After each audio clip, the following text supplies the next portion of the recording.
You got get out the shot. I'm about to spotlight it. Raj, kick it. Go. Over. Over. Over. Over. Over. Over.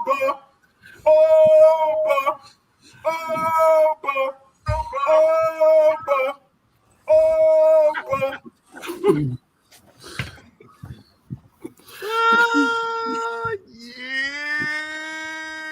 Yeah, boy. That, ladies and gentlemen, is well worth the cost of admission. And appreciate the Nubian Sumo being so generous to keep to his word. It is our after SummerSlam react show. Nubian Sumo just did the bop. That means that Rich Homie Swan, you got a shot for him to do some dancing for you. Let's get in it. Never.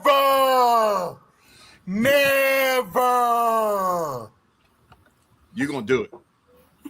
You're going to do it.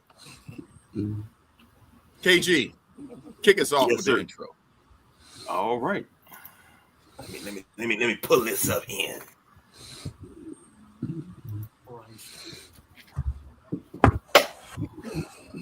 KG, you got one job. Hey, hurry up with it. Tonight, the bell rings and the stories begin. Welcome to the ride.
There you go. You got a round of applause, Nubian Sumo, for doing a bop, keeping to your word, and supporting your boy, Open Family. Ladies and gentlemen, boys and girls, children of all ages, welcome back. As said a little bit earlier, this is our SummerSlam 2026 react show for the Saturday Night Wrestlemaniacs in conjunction with the Four Corner Boys.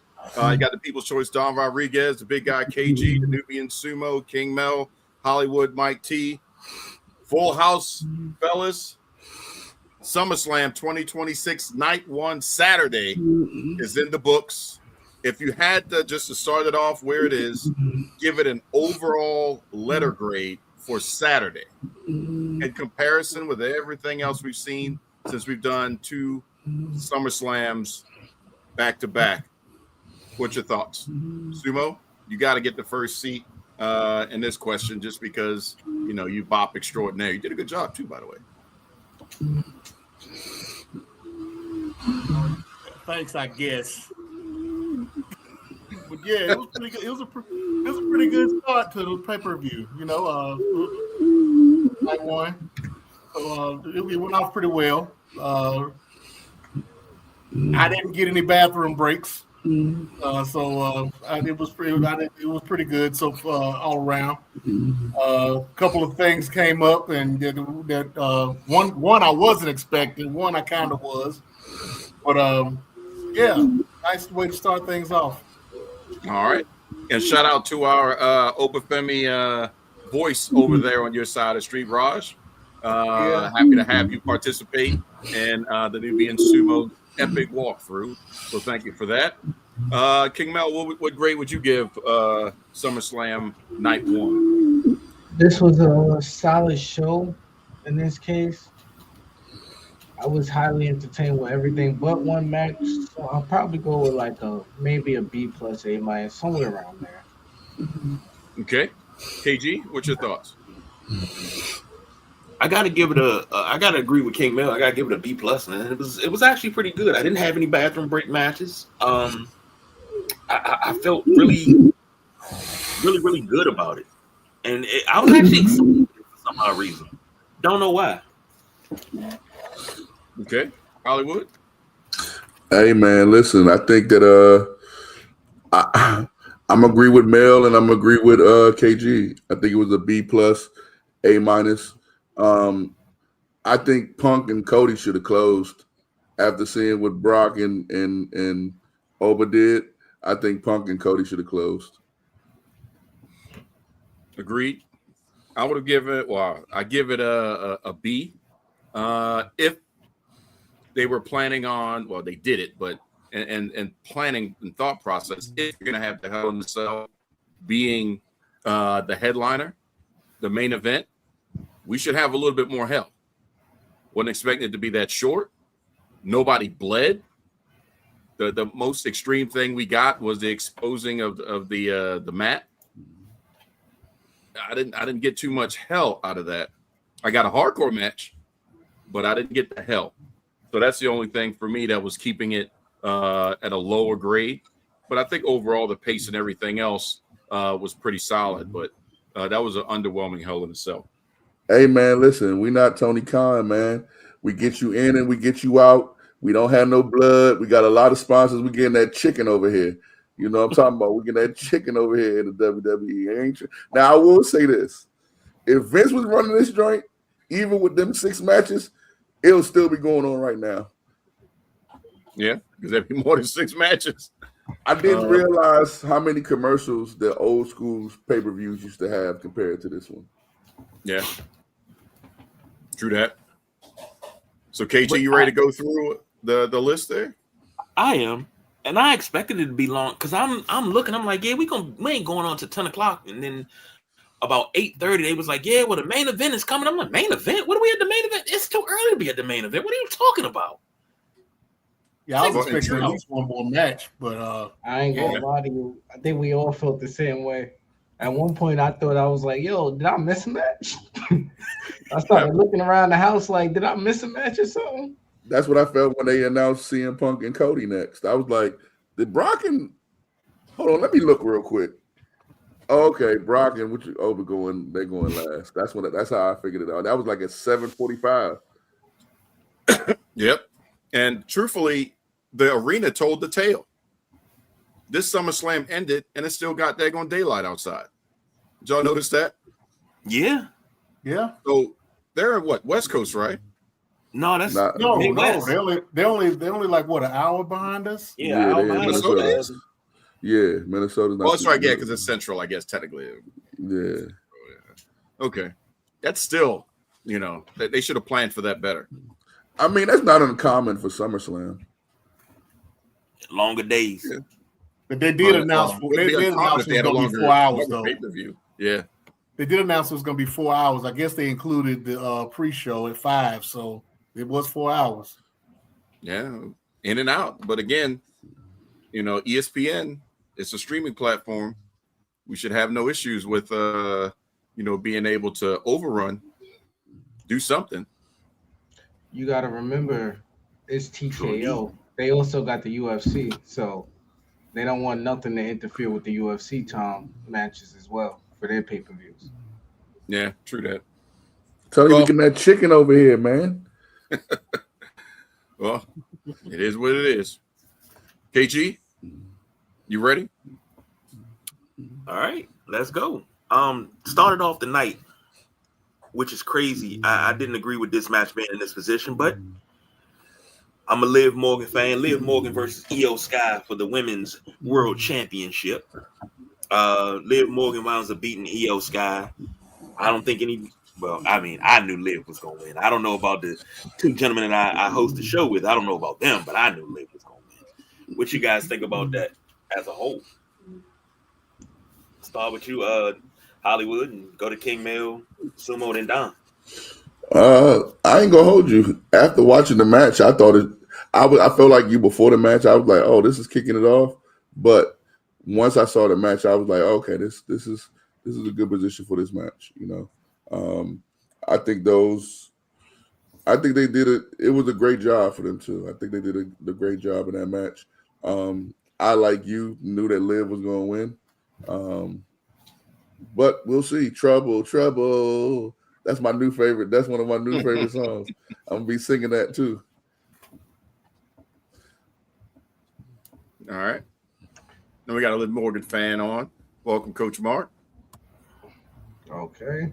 So I thought it was a great opening match. I knew what Io was going to bring to the table, but I was more surprised than Liv.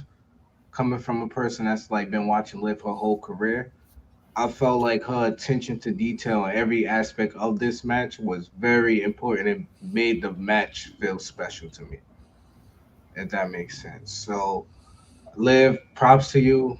I see why you're the champion. Throw a little more title defenses in your way.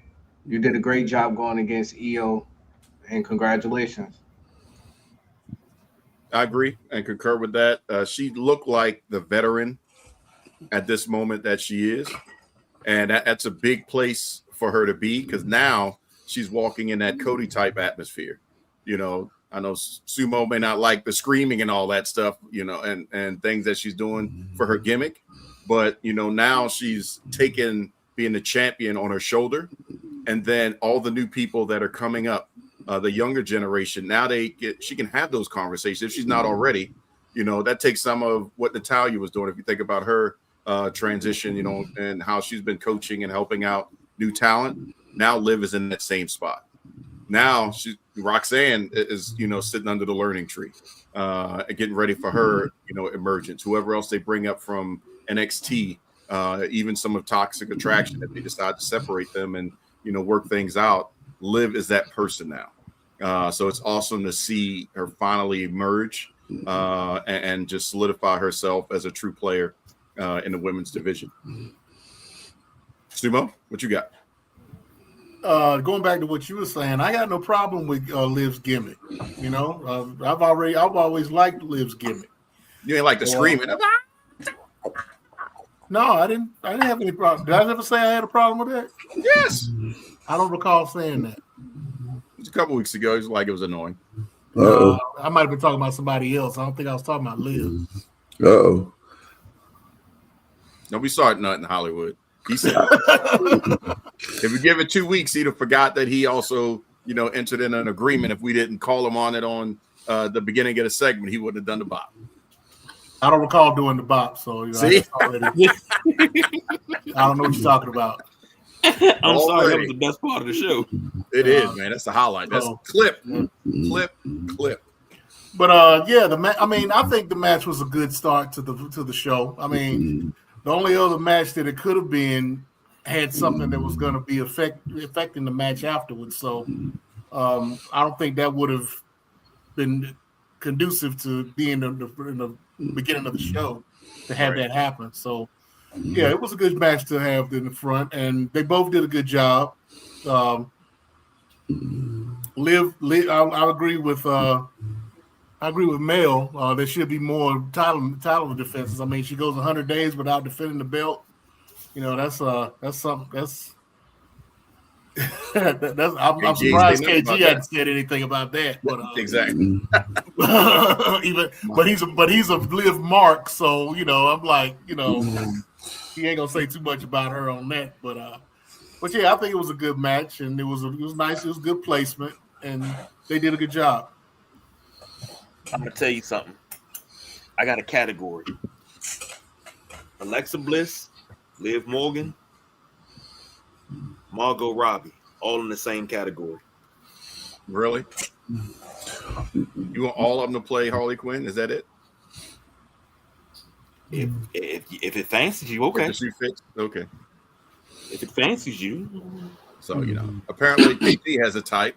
And then he's got his next list, Jordan Grace only. But, you go ahead. You go. You going to get her a job, by the way? Where's she going? You would know. Where's she going? Why would I know? You be at a house. She got her released? Well, KG knows the inside track. She hasn't come up with or asked for a release, but she needs to do something. There's some rumors out there. And there are rumors, but I don't think she's pulled the trigger on anything yet. Well, it's a post. The rumors are the post SummerSlam cut. They think she would be on the chopping block because they have no creative. She only one place for her to go. TNA. Well, that's where she at now. Oh, for real? No, she's not in TNA. I'm talking about KG's TNA house. anyway. No, She started out in TNA. Yeah. Yeah, that's where she need to go. When she wasn't on WWE, I thought that's where they was putting her at. No, she got main she may end up done with TNA. She may end up in AEW or may go over to Japan. she go to AEW, she gonna get lost in the sauce, just like in WWE. Yep. See, that's what happens when you don't have writers that know how to write with the talent they have. You just say, okay, you take these 5 to 10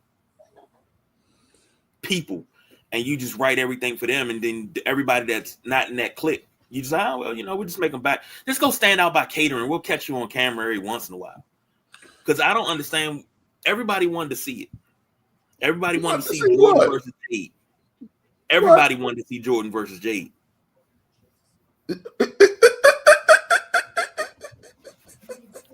You said the J word. You said the J word. That was a match that people were actually looking at. So, for a little bit. So, they teased it at the Rumble. Yeah. I'm just trying to get through the show tonight, but fellas, I'm not even gonna do it. But they also were talking about Jordan and Bianca. Stop right there. Congratulations, Bianca and Montez. The baby is here. Not sure what gender and all that stuff yet. But hopefully everything went nice and smooth. So congratulations to them. Go ahead, KG. A lot of people said that. Say what? A lot of people said that. Because we had a thing going on here where we was like, hey, if you keep Bianca, Jade, and Naomi together, aka Black Girl Magic, you keep them together, you can put different people against them and things like that. But when she showed up at Royal Rumble and she had to stare down with Bianca, and everybody said, oh man, this is gonna be the match. This is gonna be the match. 2 powerhouses against each other. You never did anything with that. You never did anything with her and Naomi. It's like so many ways you could have went, but you choose not to. And it's the woman you just named got pregnant. Right. Yeah, they got pregnant. Then we talking. What was this? 2 years ago? We talking. When I we love had the the opportunity. I love the type of fan KG is, because he always blamed the corporation. He never blamed the wrestler. You never blame the wrestler. You never blame the wrestler. That chops my ass in wrestling is writing. Writing sucks. All right, I see what type of night we had going to have. No, Jordan Grace was bland as shit, bro. And she was too bland for WWE. She was just perfect. Because she got muscles. Ooh. We can't just keep doing that, bro. Like, we can't just keep blaming them for people that don't be successful. Sometimes it's just the people just ain't going to be successful in certain programs. Every company, here's the thing that bothers me about wrestling fans. Every company has people that don't work out. WWE is the only company that everyone blames just them. They don't never blame the wrestler. Oh, I blame AEW for that too. I blame AEW for that when what AEW did to Britt Baker, Nyla Rose, Thunder Rosa. I blame. I'm like, y'all don't know what you're doing. You have this women's division that's probably one of the tops in all of wrestling, and you don't even use. They were carrying your sorry asses when nobody else could. And none of them WWE. The women carried the WWE all through the pandemic. Pretty much, they were closing out Raws, SmackDowns. They were headlining WrestleManias. They were headlining other PLEs, and they did nothing with that. We had the women's evolution that 1 year. The next one after that was trash because they didn't cultivate it. Your rant right there was better than Matter of fact, your rant right there was better than every woman that you just defended on the mic. That's the problem. That's the problem that y'all don't get. Like y'all be blaming the writers and stuff like that. But if somebody come out and sound like a robot, that's on them. There's nothing the writers can do. Like we've had this Jade talk, and for some reason they keep pushing her down our throats. It sometimes it be the wrestler, bro. And I mean, Jordan Grace, I don't even know why we even talking about Jordan Grace. Because I mean, she was blah. You mentioned Natalia Blue. Like, these people suck, man. But that's still his girl. At the end of the day, hey, man, he got in the house. She got a did hug. not. I did Yes, not. you did. You ain't getting the house. You said you were sitting there talking aggression. I talked to him at the door. That's better than most people. Oh man, that's what's up. Didn't want nobody to over there steal get all that his stuff. daggone Adam and Eve deliveries. Well, let's put this out there though, because this is my thought on it. WWE actually, don't you think WWE sometimes hires people just to keep them from going somewhere else? I used to think that they used to. But Tony Khan does the same thing. I don't think He don't WWE. hire him. He won't give them a release. He say, "Hey, just sit at home. I'll pay you." The So, WCW model. that's the Vince. I don't think WWE do that no more at all. I don't think they WCW care. did that for years. Who has WWE Still on hired? the Who has WWE hired in the last 2-3 years that they try to make sure that nobody else got? Jordan Grace. Jordan Grace. And that's the one person they messed up with.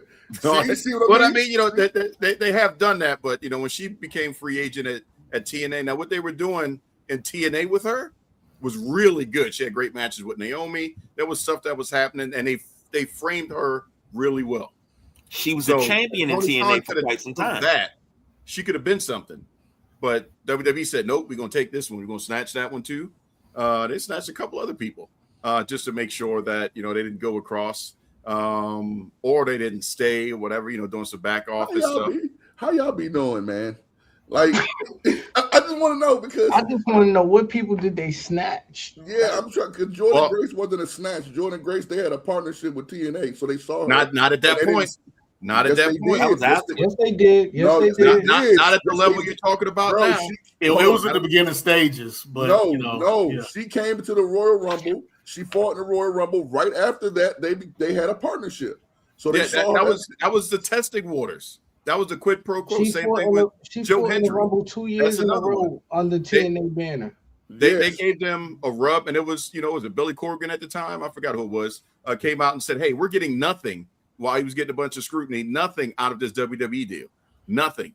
Yes, we let them have a couple people just because they wanted to do something different in there, but we're getting nothing. But hopefully, we'll get the long term.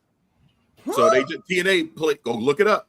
Look it up. If it wasn't Corgan, whoever the current president is, I wasn't Corgan because Corgan's NWA. Yeah. Who's running TNA now? I can't remember his name. The ball guy. I forget his name. Yeah, same thing. But yeah, go ahead, look that up and Google it because the IWC was on his behind. Like, yo, why are you giving WWE all your people? You trying to let them purge you like ECW and all that? And what people did they get? They only took Jordan. They didn't take. They had Joe Hendry too. And that was way after. Listen, bro. Where the criticism really came in was the fact that who was going over to TNA side just to give them some WWE presence. They weren't getting AAA talent, bro. When they were getting NXT. Carlos Silva. Thanks, Anthony. When Trick Williams was the TNA champion, nobody was mad about that. But see, that was towards the end. I'm talking about that was with Joe Hendry. That was with Joe Hendry. Joe Hendry was a flash in a bucket. I'm telling you, I'm not speaking out of the crack of my ass. I'm telling you what you can go ahead and look up online. What I'm saying is you can go up and look it online too. She was in WWE 2 times in the Royal Rumble. They went into the partnership. They were in the partnership with Joe Hendry. So therefore, who are they poaching? Y'all have only said they took one person so far. Aleister Black. They took him back. Oh my God. So they took him back. So AEW couldn't have him. Yep. AEW, that's a lie because AEW cut him. AEW dropped the ball. No, AEW released him. He asked for his release, and he got released. What I said. They dropped the ball. Oh man, here we go. And WWE could have not picked him up, but they took him so that way they wouldn't get him back. Why wouldn't they get him back if they cut him? They're the ones that cut him. I'm sorry, Baron Corbin. Same situation. They took Baron Corbin, but they cut him. It's the business. No, that's not what we're saying. What you said, No, you don't, because you're not even letting me I'm hearing what you're saying. Me off. Okay. I'm hearing what you're saying. It's y'all show. I'm gonna shut up tonight. All right, you got tomorrow night. If you want to rant on about it, you're fine. But what we're saying here is that they have taken people. I don't know if you're oblivious to it, but they have taken people that Tony Khan would have went after, but they took them from TNA, from the Indies, and then people that could have went back to AEW, they just paid him another contract. Because there's, again, you can look it up. Once the interest is starting to be there, there was a little bit of a back of the house war of, who's running what, to the point to where AEW had to send out cease and desist to WWE legally, so that way they wouldn't be talking to their talent. And then WWE did the same thing to AEW. So there's legal documentation on this very subject about, hey, don't talk to our people, even if we let them go, non-competes and all this other stuff. That's just where we are. So they're doing it. Since you just kind of sunned me, I hope y'all show up to our show tomorrow. You'll be there. That wasn't cool, but it's cool. I'm gonna behave tonight. Because hey, that's the Wrestlemaniacs. You can be however you choose. I'm not gonna be disrespectful like you just did to me, but it's cool. It's cool. And that's nothing personal. I'm just saying that you didn't listen enough, and I said that wasn't the same argument that we were just having. It is. No, it was not. What you all initially said was, this is exactly what y'all said. They were poaching talent from other companies to make sure they didn't have them. What you just said was signing people up that already was released from these places. That's not poaching talent. If you cut someone, obviously you don't want that person. So the word you hung up on is poaching. No, what I'm saying is they weren't signing people just for the other. I said Aleister Black. Yeah, they didn't sign him. That WWE had interest in Aleister Black. You don't think they countered and said, "Hey, maybe let's see if we can get him back and maybe give him a new deal." You can let somebody go and rehire him back, just so that way they don't go somewhere else. If we release Eric Bischoff. If that's the case, then why they didn't sign him back now? Then who? Aleister Black? Exactly. No, Malachi Black. Well, who said they won't? But if the WWE doesn't have anything, guess what? He's not viable to them if the WWE isn't showing that he's viable. So if Tony's playing the long game, I got the New Day, I got Motor City Machine Guns, Aleister Black. That's not the same. I'm going to write the check to. That's not the Motor same City Machine Guns already in. You know what? That's not contradicting yourself because you're saying, all right, AEW gonna Mel, let him get through the show, man. Let him get through the show. No, if he's got a point, they're gonna sign Aleister Black again, right? They came out. Multiple people in AEW said he better not come back here to this company. They said they didn't respect him. You could tell he only wanted to be in WWE. He only signed to AEW just so this way he could keep getting checks. And this is coming from MJF and all the rest of the people in the back. Andrade, right? Prime example. WWE. He left WWE, went to AEW, smacked a couple people up, went back to WWE, decided midway through WWE, I'm going back to AEW. Right? And everybody loved him. Now, when you say decided, that's an interesting situation. He had interest in wanting to go back, but to what we're trying to say, they wanted him back. Oh, what you trying to say? That was he asked for his release in WWE. 1 week he was. You don't think he asked for his release in AEW? That wasn't the point that was being made. The point was you said that they signed people that they trying to keep from the other company. I said they stopped doing that a long time ago, and you. All right, man. You just gonna keep disrespecting me. I keep letting you talk and just letting you talk, and you're gonna keep cutting me off. Like I'm so all right. Let me shut up, bro. Hey, There's no disrespect here. I'll tell you, but you keep know, doing it, so it is. But it's keep talking. Just prove your point. Nah, I'm not gonna do that, man. We grown men. We are. Like, this Prove is your wrestling. point. It's making for great television. Prove your point. I'm cool. Then don't be quiet. We'll throw it to you. But if you feel the spirit moves you, say your piece. Because Lord knows on this show, we can say it all the time. Watch the cadence. All right, what's next, KG? Next up, where we at? You had the Bloodline versus Royce Keys, Solo Sikoa, and LA Knight. Yeah. 6-man tag team. I thought the Bloodline was gonna take this one, but this match had a good flow. But LA Knight, Royce Keys, and Solo won. Hollywood, what you think about this one? I mean, it was what it was. I thought the Bloodline was going to win too, but I guess the other guys needed it more. I mean, LA Knight needed something, so I guess they had to give him something. I think everybody got a chance to shine in this match. Usually 6-man sometimes are either quick and fast paced. This was too, but I think they did a solid job for the second match, to be honest with you. Like all of us have kind of said, it wasn't really no bathroom breaks. This wasn't a bathroom break either. Yeah. King Mill? So I agree this was a solid match. The star of the match was obviously Solo. Solo was the star of the match.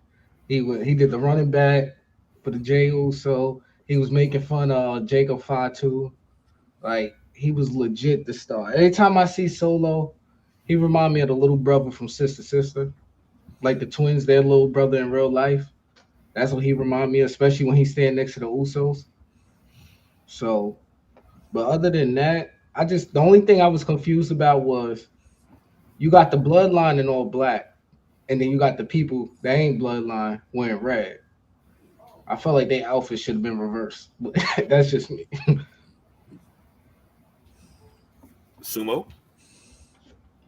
Yeah, I agree with Mel. Solo took over this match. I mean, he was pretty much the star of this match. Everybody got their shit in though. But yeah, it was a pretty decent match for what it was. You know, I didn't have any issue with it. I didn't have any issue with it at all. People's choice. Not happy with the match, mostly because I didn't think I was going to lose that one. I thought the Bloodline was going to win, so that gave Sumo the lead for tonight. That was really, in my opinion, a difference breaker. Other than that, I'm fine with the match for the most part, but it should have went the other way. So that way, going into tomorrow night, be a little bit more easier. Well, technically, that would put me up by 2, right? KG? No, I'm up by 2. That's what I'm saying. If you were wrong and went the other way, then that would have put me up by 2. Yeah. So I'm not happy with the match. I'm just trailing by 1. That's all good. Just because of that. Just because of that. Hence my shirt tonight, because I'm getting ready. Yeah. Get ready to lose. You already bopped. So, getting ready. Getting ready to bop tomorrow night, too? You ain't getting ready. No, I ain't bop. Well, I'll bop tomorrow night. Yeah, when I got that belt right over my shoulder. Yeah. I don't believe that. I don't believe that. Next up, this one right here, and I'm wondering, was this an end of career match? Gunther versus Nick Aldis. Gunther wins it. This is hella crazy. I thought Nick Aldis was winning this. Thought this was gonna start a little run for him, but is this gonna be it or what? Hollywood, what you got? Hey man, I mean, I thought Gunther was going to win this. I thought he should have won this. Ain't no way that somebody that ain't wrestled in 3 years is supposed to come back and beat you. That the WWE universe has never seen before. I didn't see how that was going to happen. Hopefully Gunther goes on a mean run after this, so we can get him back to where he's supposed to be. But I thought it was a good solid match too. I think this was a good match. Nick, if this is Nick Aldis' only match in WWE, this was a good match for him. But I think it's hard for him to he probably got that bug again. So I'm sure we'll probably see him more in the ring sometime soon. King Mail? Yeah, so this match was a 50-50 match where it could have went either way, and I think nobody would have been upset. People would have cheered if Nick Aldis would have won. People still ain't upset that Gunther won. Think Nick Aldis did a hell of a job. If people ain't never seen Nick Aldis from TNA as Magnus or like Sumo got NWA, if you never seen Nick Aldis, man, at least you can enjoy that match. Honestly, I really thought I can't even say who I really wanted to win. I was just glad I was actually entertained and was able to see some of the career highlight moves from Nick Aldis in this match. And the last thing I gotta say, thank you for bringing Mickey James to the ring. But when you have your son there, we gotta teach him the camera angles because he wasn't facing the right cameras. Sumo. I said from the beginning that this was not a match for Nick Aldis to win. You know, like Hollywood said, you got a guy who A was your general manager, B he hadn't wrestled in 3 years, C he's never wrestled in the WWE. So there's no reason for one of your top guys to go in and do a job for Nick Aldis. It doesn't make any sense. But you're gonna see more of Nick Aldis, I'm sure, because if nothing else, you're gonna see Nick Aldis and Adam Pearce at WrestleMania. Oh no.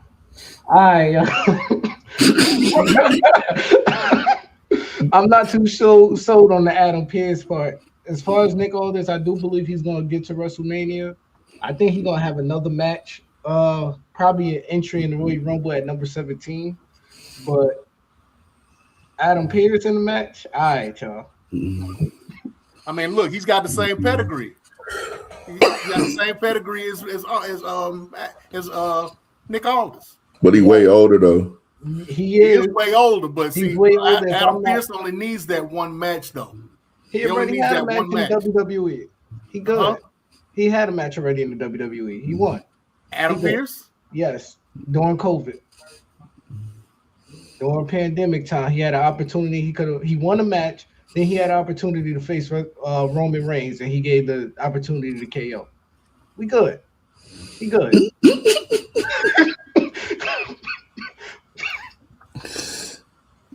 That would be funny though. A Survivor Series, Adam Pearce versus Nick Aldis. Well, just for an update, during the post show, there was a backstage segment between Triple H and Nick Aldis with Kathy Kelly. Nick gave Triple H his letter of resignation. Triple H ripped it up and reinstated him as general manager of SmackDown. So he has a role at the moment in reference to what will be coming up in the future. But I will tell you also that Adam Pearce is still campaigning, to which Nick Aldis even said that he's not against it. That match, it may not be WrestleMania, but they've been campaigning for a GM versus GM match. Just hasn't been co-signed on by anybody for any reason that we know of yet, or if there's long-term storytelling. They've teased it a couple times, but that has been something backstage discussed. But Nick Aldis, if nothing else, our general manager for SmackDown. What you got, KG?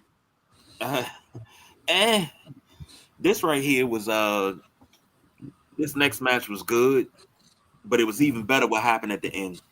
Fatal Influence tag team champions versus the Bella Twins and Paige 6-woman tag team. Fatal Influence wins it. The Bella Twins turn on Paige at the end, beat the brakes off of her. Didn't see that coming. I'm gonna be honest with you. I didn't really see that coming. Hollywood, what you got? I mean, this is the match that makes it a B plus because I don't want to be the bad guy, but this match sucked, man. No. Be the bad guy. All right, well, it's up. It's up, man. I don't know. The ending part was like supposed to be a SummerSlam moment, so that was good. That was cool. That saved it. But the only thing that highlighted this match was the Brie mode. That's it. When she came out the Brie mode, As soon as it came up, I was like, "Yeah, the lotion is out, buddy." Yeah, as soon as she came out the Brie mode, then I was happy about that part. But this match, I mean, it did what it was supposed to do, which was make the Young Guns look good. Damn. It made the Young Guns look good. So, Fatal Influence, they kind of, I get, this would be the equivalent to like a males match where like an older wrestler kind of puts on a younger wrestler, and this is similar to this match. It's kind of hard for them. It was kind of hard for them because they just went right after a 6-man tag match. Well, 2 matches before, but 2 6-man tag matches. They should have put the ladder match on this place instead of that, and then switch days to me. K-Mill?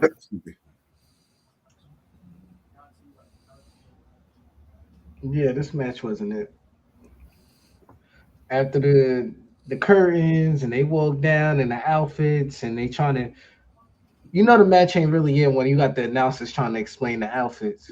Yeah, they got the checkerboard for Brie and the names on the back for Nikki and the chains on for Paige. I was like, all right, bro, I'm good. I already knew right there. I ain't hear Michael Cole heart and soul in this match. Time for me to go get some water and figure something else out to do for right now. The turning didn't make sense to me. It makes sense, but it doesn't. So the Bella Twins is back together. They're heels, but Fatal Influence is heels. So how are they gonna go get the champion? And then now I'm guessing Paige about to result into getting AJ Lee, huh? So now we're about to get the Bella Twins versus AJ Lee and Paige. Like this is WrestleMania 31. Hey Mel, here's the kicker. Anthony just said that Triple H confirmed that Brie hurt herself.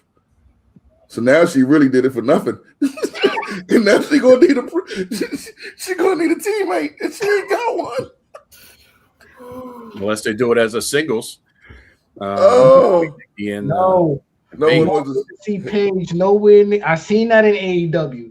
Yep. We don't need to see Paige in a singles type of wrestling match no more. Shoot, you're talking about Paige. I don't want to see Nikki Bella in a singles match no more. Like they're gonna give it to us. Every time a Bella Twin come back, the other one get injured. Unless they slot in heel Natalia to be with Nikki. That's the only other heel they got. That's cool with that whole Total Divas time frame. We don't got need nobody else. 2014 through 2017 women's division right now. Yep. What choice do you have? Everybody's either injured or pregnant. What choice do you have? I'm getting it either way. It's so much better women than, bruh. We done brought back Paige. She barely got a neck to swivel on. Nikki Bella just came back from an injury. Brie done turned just into her husband, caught herself an injury. Like, it's just too much going on right now with that division. It's going to be Nikki versus Paige. It's going to be Nikki versus Paige because Nikki's like, you shouldn't have took, because as she was going back up the ramp, she said it. You shouldn't have took my spot. Hey, but didn't she give it to her? Hold on, wasn't Nikki the one that called her? She did give it to her. She did give it to her, but I mean that's what they setting it up. You shouldn't have took my spot. She must have said a typo or something, because that don't make no damn sense. No, that's what she said. Sumo, right? I heard it, but I was going to ignore it because I figured that was like she messed up on some lines.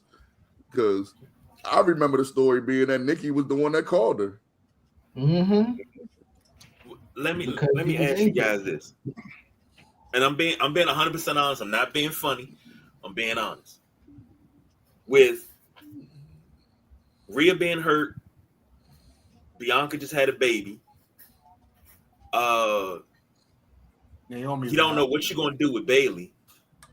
Who could you put in there if you don't go? I mean, you bring back the Bellas. I mean, I see Natty is the only thing that only person you can go with. Who else would you put in there? Who else? Honestly, how else would you book this? The only you don't have person could be what's her name? That Sumo said Naomi. I told y'all months ago they lack women stars. So first of all, they ain't doing nothing with Natty because she's in NXT fighting Jay Parker. So they ain't bringing Natty back up. So Natty might be out the window. All right. A lot of these women might be out the window right now. They need to figure something out. They need to figure something out and figure it out fast because they women's division is about to turn into their tag team division, and people about to stop caring in a minute. I think they got a nice division. They do have a nice division. It's nice to have a good. It's nice to have a good division, but if you ain't gonna use that set division, why should a fan care if it ain't getting used properly? And I think that's the problem. But Hollywood, you did say they didn't have a whole bunch of talent in the women's division a couple weeks ago, and I didn't want to agree with you, but now I'm sitting here like, damn, who the hell could you? You can't know. No, I said they didn't have stars. Stars. They got talent. Then they got talent. They just didn't got stars. I'm sitting here. I'm counting on my fingers. I'm like, nah, can't use them. Can't use them. Can't go with that. And it's certain situations you just can't just plug anybody in. So, and I think this is one of them situations where you can't just plug anybody in. You got to have something. And injuries are a part of the game. I mean, it happens, but Jesus, this you might as well go ahead and shelve the whole feud now. Please do. Don't even come back. We gonna Men in Black it. We just and everybody gonna forget about it. We good. No. Damn, we pulling out neuralizers. Unless they want to dig into the Total Divas vault, but that'll also not make sense and be equally as horrible as it is for what they were going to do and bring back All Red Everything. What was the name? Eva. Was it Eva something? Not Eva Marie. Eva Marie. Yeah. She'd be the only other one that's still actively wrestling in some fashion out of that Total Divas series. Well, there is one. Who? Please don't say Nia Jax. No, I'm not going to say Nia Jax. Who else? Victoria Crawford just got released from WTNA. Oh, hell no. This man said Alicia Fox. Yeah, hey. That is. She's a heel. She is clean. In reference to health. We seen Foxy try to be a Bella twin already, man. Hence them bringing her back. Yeah. Hence them bringing her back. I mean, it's funny. It's funny. I agree. It's funny, but I'm just saying it could happen. She's top 20 worst wrestlers in history.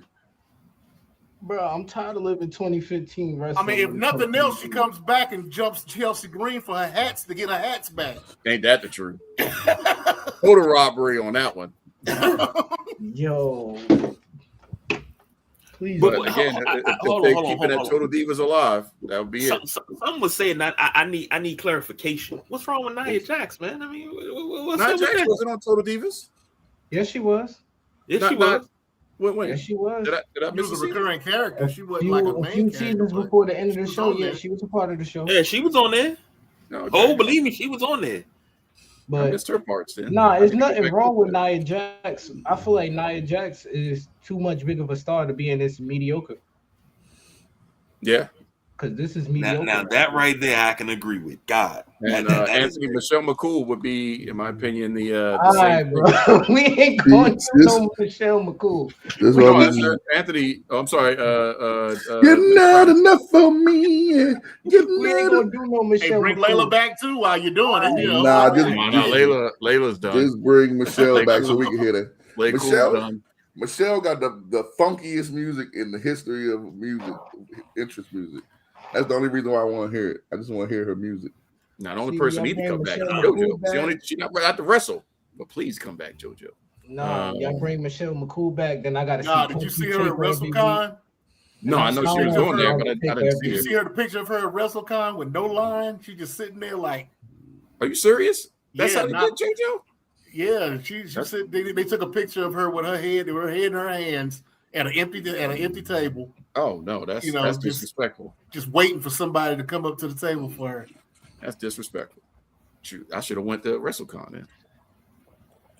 Yeah, And you talk about bringing back Michelle McCool, dude. You probably would have got all her merchandise, $50. Yeah, everything and all you autograph. Hey, if I was single, that was not what I'd be trying to do. The table, the chairs, the cover. Yeah, hey, if I was probably single, give that you would shirt off not her be back. what I was trying to take. I can tell you that. Respect the Bray Wyatt, but you talk about Michelle McCool. I don't even really want her on the 6 Feet Under podcast. That's her podcast. Don't you get that mess twisted? That's her podcast. That's her husband podcast. And she took that over. Oh my God, Mark! Nobody wants to hear that. We had eggs for breakfast this morning. Yeah, y'all treat her like the female Triple H. Who? Meaning, like, you know how everybody say Triple H got on because he got with Stephanie. Oh yeah. Y'all treat her like y'all treat Michelle McCool like that. The only reason why we know about her, we talk about her because of Undertaker. No. I mean, she's done her thing. It's just that Michelle, you interjected. We had to hear some Undertaker stories. Oh no, I agree. I agree with y'all. What are you talking about, lady? Yeah, I 100% agree with y'all. She had a solid career, right? Oh, I give that to her. She had a solid career, but her career was in a time when nobody cared for the matches. Yeah, now, the stuff that she would have been doing then to now, people would have cared and looked at her much better. Mm-hmm. But you can't control the present time you born in. So congratulations to you. You're a Hall of Famer, and nobody at your lines checking out your merchandise except for Don. That's another thing I hate about wrestling, bro. That's another thing I hate about wrestling. Wrestling, we overrate everybody, bro. Everybody a Hall of Famer. Okay. Michelle McCool is the equivalent to Bimbo Coles, bro. Oh gosh. Damn. Bimbo Coles catching strays. Vernon. No. Talk about a throwback. like at her best, she's like Mookie Blaylock, bro. Mookie Blaylock should be in nobody's Hall of Fame, bro. Neither should Michelle McCool. I'm gonna go ahead and sit back in the corner when you talk about Mookie Blaylock. I ain't. Nope. Not gonna do it. All right. So, Hollywood. Anthony has a question for you. So yes. Get ready for this longevity of wanting you to answer. But do you consider EO a star, or is she more of a worker that you can trust inside the ring? The latter. EO not a star, man. Unfortunately, she can't really give a promo. You gotta give it to be a star, man. You gotta be able to do a promo. Period. Like, as much as we talk about Brock, got Paul Heyman, Brock can talk. Mm-hmm. He just don't like to. So he got Paul Heyman. Yep. But EO can't talk, man. She can't. I was about to mock her, but I'm not going to do that because it's not cool. But it just be so robotic. Like, I'm going to win championship from you, Liv. Like, that doesn't translate to American fans, bro. Like, yep. I'm sorry. It's a bias that we may have or something. I don't know what it is, but I don't see her being a star. Yeah. And then he also asked, do you see Michelle McCool equivalent to Coco Beware? I'm assuming is what he's trying. Hell nah. We're not doing that. See? That's what Anthony said. I'm just asking. Coco well, she had a lengthier career than Coco Beware, but I don't know if she had a career in WWE. Yeah. But I don't know. I mean, she didn't have the impact of Coco Beware, so that's not. You can't do that. No, I'm not going to do that. Michelle McCool was like Big Country Reeves, bro. Like, she got a name, but I mean. Oh shit! Right place, right time. That's what that was right there. Right husband. Yeah, that's why we still know her. Like, if Triple H got on because of Stephanie, but damn it. Well, speaking of Stephanie, I will give her credit. Her co-host, Doesn't talk that much. Because she don't know what the hell going on. I know, right? Like, Who is she Look up. anyway? she's Stephanie's best friend. Yeah, we don't know what that. That's She it. don't know nothing. That's I don't it. watch that. I don't watch that podcast. I see snippets of it on that come up on Instagram, but I've Certain never people watched the I show. And I watch. don't know who he is. Nah, Get the clip is good. none The of one that. with O'Shea was really Hold on. good. It was. O'Shea It's Jackson not that Jr. bad. It's not that bad of a listen to be honest with you. Yeah. I'm heard gonna Liv take a Morgan was sidestep here, real Go quick, ahead. because it keeps coming up, and I don't think you guys were here with us when we were talking about it, because that whole discourse that was going on social media talking about Triple H career wasn't this, and y'all overvalue Triple H's career, and I took offense to that, number one, because I watched Triple H's entire career, and he didn't get hot until he got with Stephanie, and I was like, well, that's not true, and I went down the whole timeline, and somebody tried to tell me, well, he started messing with Stephanie in 96. I was like, no, actually he didn't. But go on. And I had like arguments online because I'm like, and then I realized, why am I arguing with you? If you were born in 2000 anything, you have no right to argue with me about Triple H's career because you did not live to see what I saw. You got the tail end of the Attitude Era and you had to go to bed at 8:00. So you didn't really get to see everything. And when people say that Triple H is only in the position he's in because of being married to Stephanie, I can't say that's 100% true. I can't. Because being a part of the clique, It's 50-50. I think he got with Stephanie because he got with Stephanie, but he was already a world champion and a headliner. Well, we was here last time, and I defended him. But when you really think about it, though, I mean, it is 50-50. He probably didn't get with her because he thought he was going to be, huh? I couldn't remember if y'all were on that one. Yeah, we was on. I don't think he got with her because of Stephanie. I mean, because he knew this was going to be his, you know what I'm saying, what was going to end up being. I think he really liked her. I think they really like each other because they still married. But we can't act like it didn't help. Yeah, I was about to say it didn't hurt him at all. It hurt him. So I mean, he was protected. Like nothing else. He was protected. There's one cut you couldn't do, and even if you did, he just went to the home office. Vince is the type of dude that probably I could just tell that whoever his daughter got married to, he was going to be real close to them. Like that's like right when he got married to Stephanie, that's when kind of Vince lost his morals. Because he was like, he had to watch out no more. That's when we started. That's when he started duking on people. That's when we, yeah. That's light bulb went off like, I can shit on people now. Yeah. Definitely. And nobody will do anything about it. She's not my problem no more. She's his problem. He started geeking over his own daughter. Yeah. So because it's a couple of shots they had of her like in the office, like backstage vignettes, and they was like, "Yeah, Vince is on the camera doing that." What? Yeah. Get it, Stu. Come on, Stu. I need you to get the name. Kiss Bischoff was right there. All right, Kurt. Use tongue, Kurt. Yeah. Bischoff, I want you to kiss her and kiss her hard, Bischoff. And Linda was there doing some of it too. That's the other level of it. I mean, everything we heard about Triple H, about him, he would be in a similar situation. He might not be the man in charge. Well, ain't no might. He wouldn't be the man in charge, but he definitely would be, I could say like probably, what's the dude name? What's his name? Laurinaitis? Nah, Freebird. PSA. He would be him. He would be him. He would be him. Agent. Yeah. Yeah, he'll be him. Not even just the agent. He'll be, because with people, I mean, I'm sure that these guys know, Michael Hayes has been like one of them ones for Vince, even with back to Vince days. He, he listened to him. Michael Hayes replaced Jim Cornette. Yeah. Yep. Yeah. So I think that Triple H probably would have been like, even if his career would have went the same where he had to retire, I think he would have been in that type of position. He would have got to that height. I agree with both you and KJ. I mean, KG. I agree with both of y'all. Like, Triple H was gonna make it somewhere backstage in a good role. How I viewed it was he could have been like in a backstage role, probably of this generation Dusty, if he ain't hit the COO position.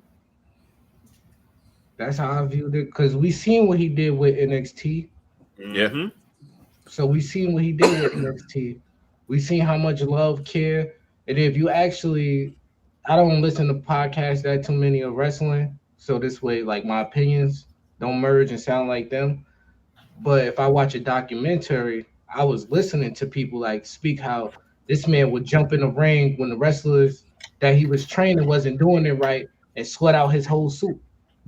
That's how passionate he was about this business. So that's why I see him like, okay, I could see why he could possibly be a PS Haynes or a Dusty Rhodes in the future. Now in this part right now where he at, he get a lot of flack because he's the face. He get a lot of flack because he's the face. Sometimes it be his fault, other times it don't be. But when you the front man, it's all on you, Bucko.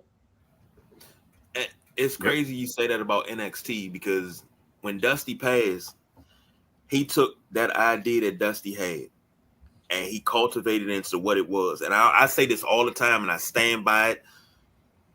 If it wasn't for COVID and Vince taking over NXT would be leaps and bounds. It's starting to get back. But if he wouldn't have took over and started micromanaging NXT during COVID, man, NXT would have been leaps and bounds above what it is now. Well, it was that, and then Triple H also had a heart problem too, bro. Yeah, that is Can't that forget too. that part too. Like they was doing solid during COVID until he had that heart problem, and the vet said 2.0, which 2.0 turned out pretty good in hindsight, just not at the time we wanted. Timo, what's your thoughts? You're quiet over there. No, I'm pretty much agreeing with a lot of stuff that's being said. So, there's no point in me jumping in really, but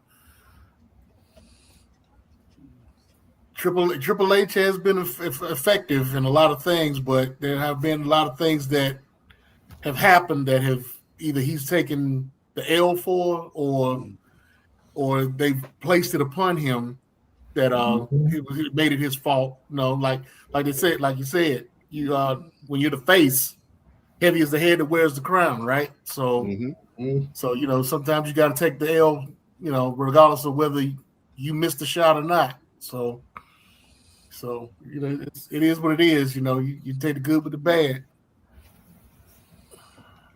True that. KG, what we got next on the docket? You got the undisputed championship, WWE Championship, CM Punk versus Cody Rhodes. Cody Rhodes, his entrance. Number one, shout out to WWE for the advertising of E-Day for Gears of War.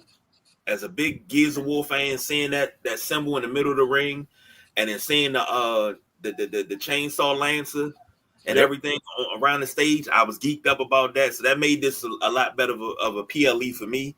Cody Rhodes coming out with the Street Fighter intro before they dropped this music, and then the new helmet with the hair. Oh, this is great. His intro was great. Then CM Punk was like, "Yeah, hold my beer," and he came out. He does just the simplest thing. It's the music for me, but.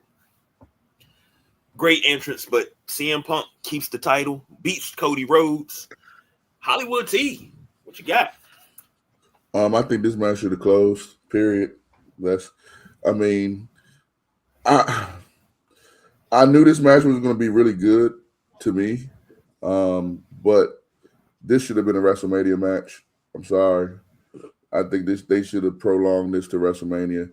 I don't want to see it again because of because of the end of it. I don't want to see it again. But I think the right man won. Cody's definitely about to go on tour with this movie, so there's no point of him being there. But one thing me and King Mel was talking about, they're never going to turn Cody heel. Like, this is just not going to happen. If there was a time to do it, this was the time to do it. And it was like, and then here's the thing. I'm sure we're going to all say this again at some point. If there was a time to do it, this was the time to do it. We're going to say that at least 7 more times before they finally do it.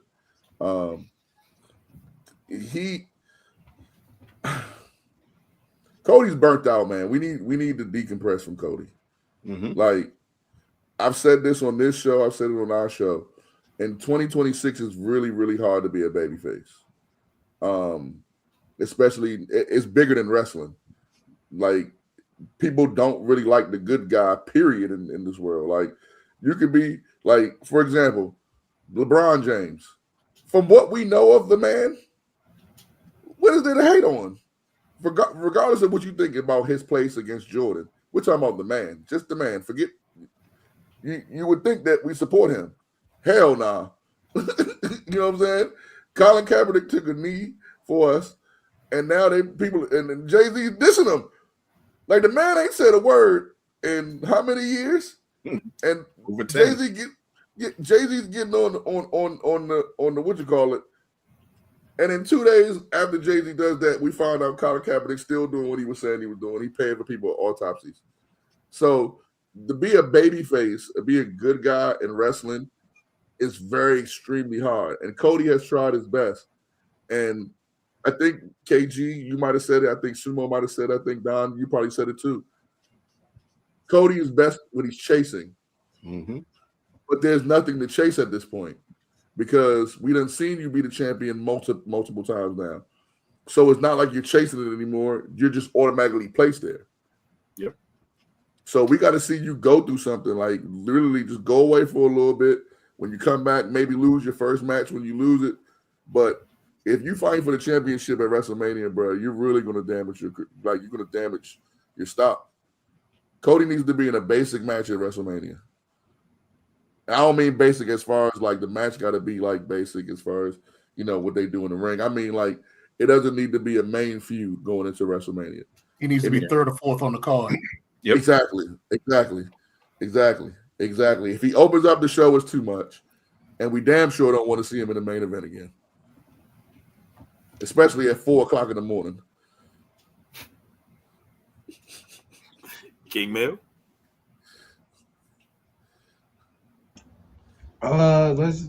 So Cody entrance, yes. He came out looking like Guile, his character that he's actually gonna be playing. You know, American character playing an American character. It's something what Cody loves doing. I didn't like the hair on the skull. I just thought that was goofy. That's just me though. I just thought that was goofy. Then I seen CM Punk come out. They said it was an NHL outfit. Yes. To me, it looked at when I seen those colors as a Cheesehead fan, I was like, okay, you in Minnesota. How to piss everybody off. Go ahead, wear them Packers outfit. Wear the Packers colors. I see you, dogs. The match started off very, very, very slow.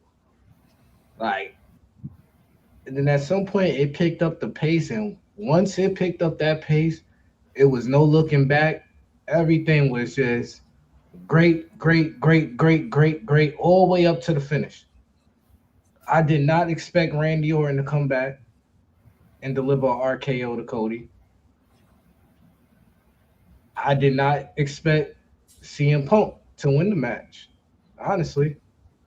After seeing Cody come out with all that budget and that pyro, he had extra pyro for being in Minneapolis. I really thought he was going to come away with another championship win. But nope. Like Mike T said, if it was any time to turn him heel, it would have been now. But Randy Orton stopped that. He put a pin right back into it. Now we can't turn him heel because it don't make sense because Randy Orton gave him the RKO. Sumo? I picked Punk to win. Did I not? Yep. Okay. So I expected Punk to win. Within the last couple of days, I heard about Randy, the Randy aspect, and kind of thought it would happen. I wasn't really expecting it to happen, but kind of thought it would.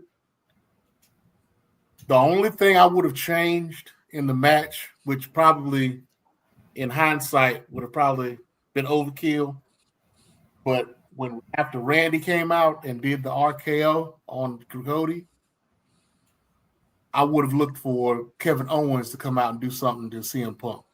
And then turn that into like a tag team type thing for a while with those two. But other than that, the match was a great match. I think it was placed correctly, especially with it being in Minnesota and everything that's getting ready to happen here. What we're getting ready to talk about. Yeah, it was a great. It was a good match. It was a great match actually. So I don't see anything wrong with it. You're gonna get Cody out of the title picture for a while because he's gonna go after Randy. I'm sure Oba's gonna go after Punk now. So yeah, it kind of worked out the way it needed to be. So I think everything's where it needs to be right now. Can I just ask, why KO? That's the internet rumors is that he's due back. Yeah, he's supposed to be due back, and plus, you got KO and you got KO coming back especially after the what do you want to talk about podcast that they did that he and Kevin Owens did. They supposedly best friends and everything, so it was just be a natural fit. No, I get that, but then it's like the last time I seen KO, he was mad that Sami Zayn partnered up with Cody Rhodes and Sami didn't defend him when they had that ladder match. Mm-hmm. So it's like he also hugged Sami when he won the championship, so they friends again. I know. With them, it's like they like a light switch. One day they friends, one day they not. I mean, WWE does it all the time. Hell, they did it earlier. We just talked about it with Nikki Bella and Paige. Nah, Sumo, I like that though. I do like that. I like the Kevin because also right now, as it stands, we don't know. We assuming Oba might go at the Punk, but Punk has nobody to fight. So if you have KO come out, then you start a feud with them. And if you're a wrestling fan, you've been wanting to see this. You know what I'm saying? This is like the better version of what was supposed to be Punk versus Eddie Kingston. You know what I'm saying? This is the better version. This would be what we thought that we was going to get from that. So right. I like that, Sumo.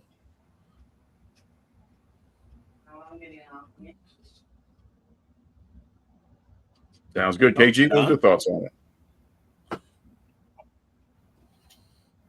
You say Did what? You freeze? Oh, sorry. You froze on my screen. I was saying, what was your thoughts? Mine, I agree with Sumo, and I was hoping for KO, but they didn't give it to us. So I'm like, well, I guess maybe Monday or maybe tomorrow night. We'll have to see exactly if he comes back this weekend. What's going to happen with that? But I'm happy at least got one out of the two. We talked about this for the last, I think, 2 or 3 weeks. I think the last time you guys were here, we talked about it. We was like, Cody needs to turn heel. We talked about the whole Nightmare Rose thing. Like, you got it there. Play on it. Mm-hmm. I don't know what they're thinking. I don't know what the thought process is. That's something I used to ask my kids all the time. They do something that don't make sense. What was your thought process there? Like, I want to know what you were thinking when you decided to do that. I know what they thinking. Money. They're gonna pull a John.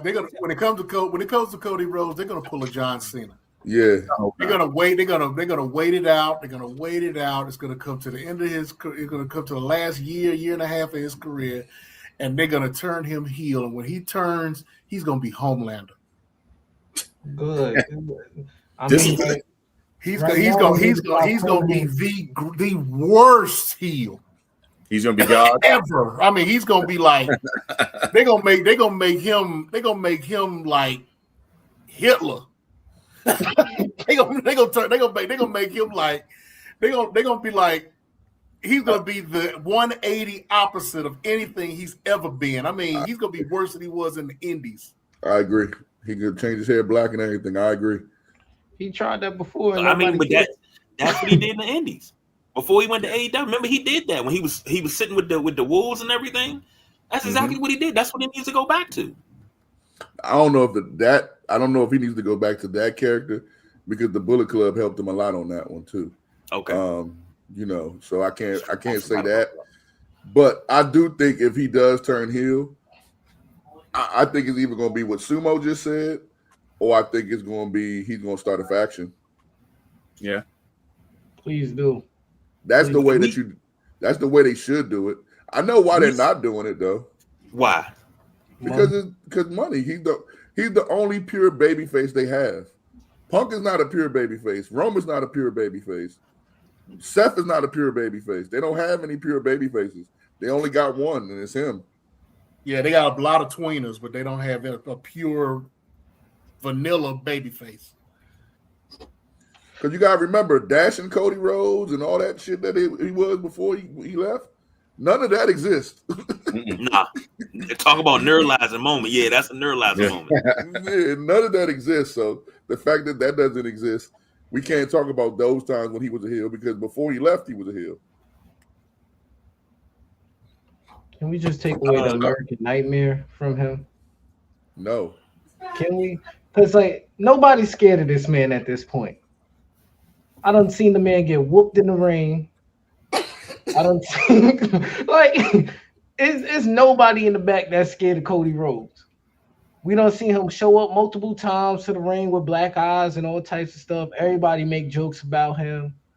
Like, bro, you ain't no nightmare. Now, if you go heel and then you start doing some stuff, then you can earn that name back. For right now, nah. I mean, he got the perfect name. He the American Butterfly right now. He got the perfect name for a faction, Nightmare Factory. Boom. Yep. Now, who would be in it? That. We talked about that. Bring who do we say put in there? Of course, you got to bring Brandy back. You know, no, you don't. Oh my goodness! Is open mic night again?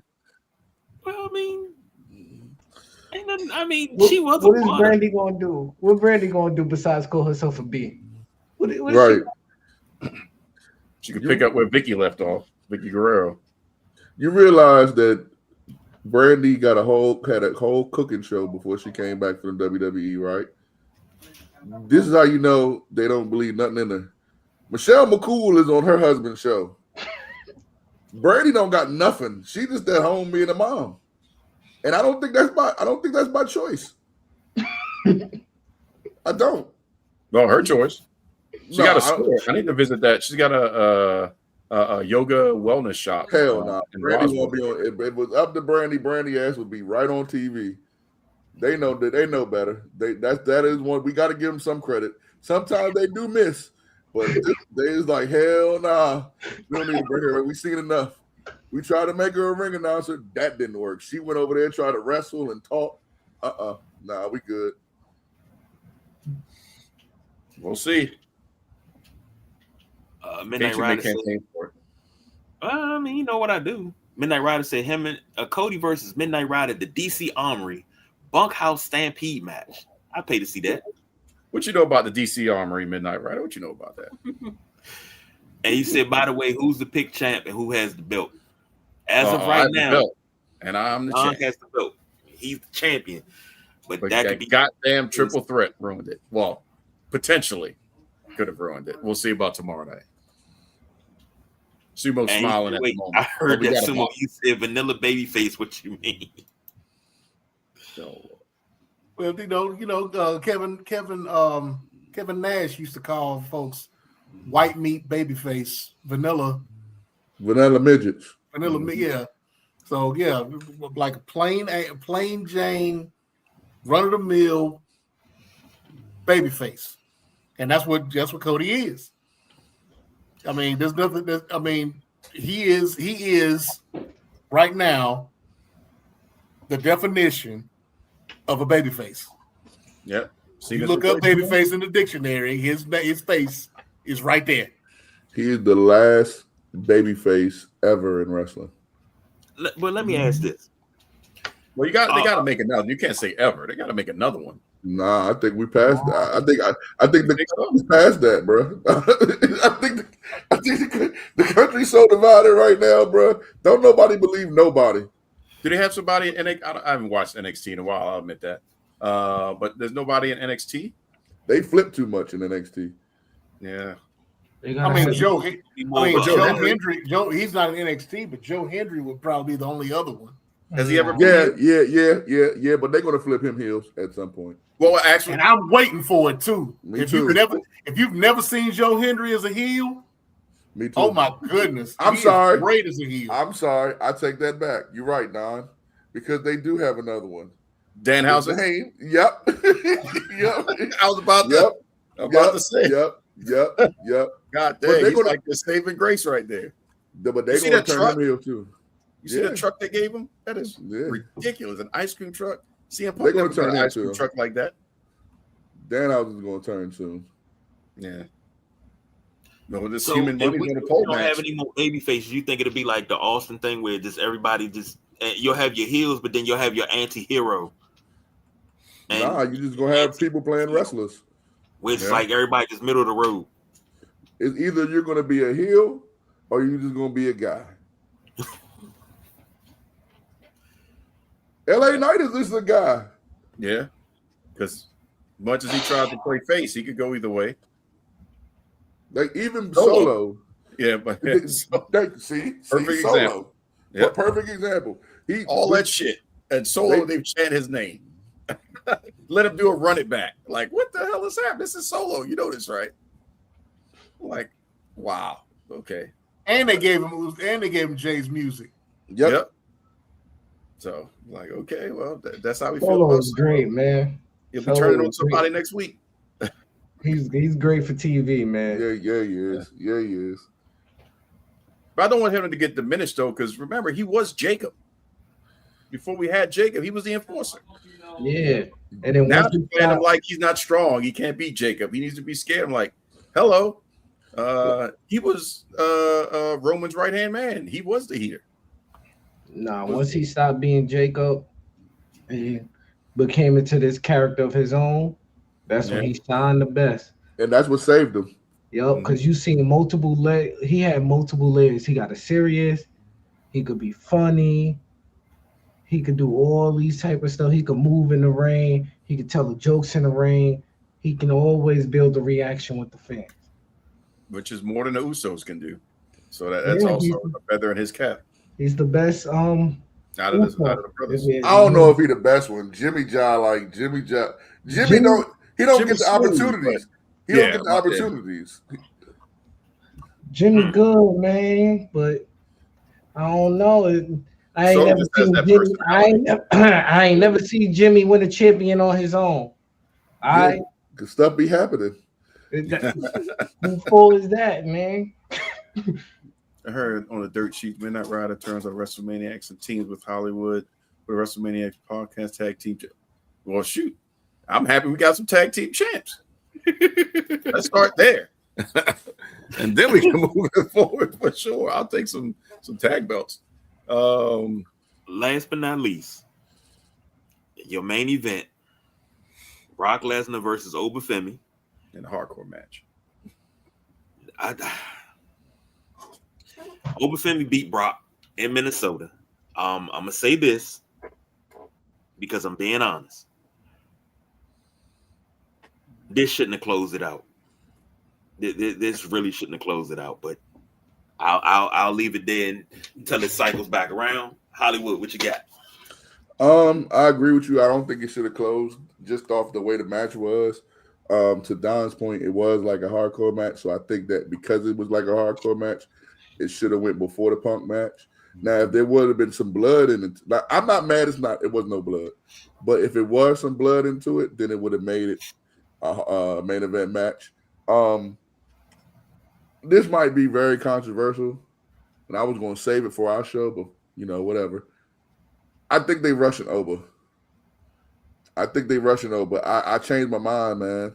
Because, like, where does he go after this? Like, what do you do after this? He done gave up his title match.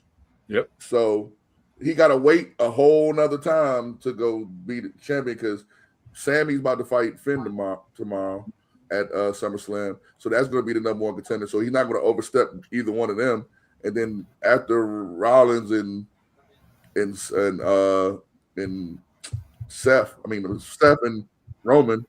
I don't see him being the next contender for Roman. I just don't see it. So I think they kind of rushed him. I'm glad this match happened, and this was the third one. I don't want to see them two in the ring anymore.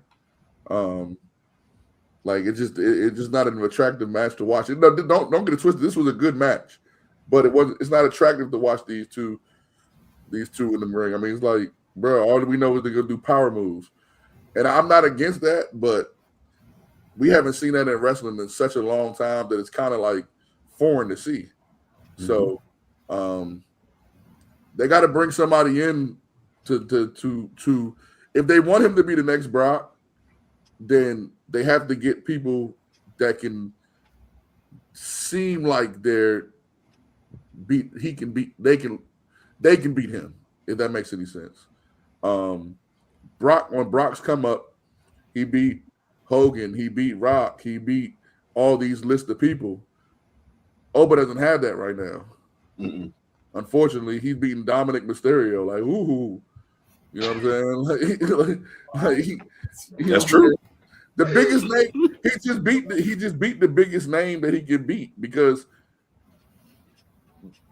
if him and Punk fight tomorrow, we assume that he could beat Punk. We know he'll whoop Cody.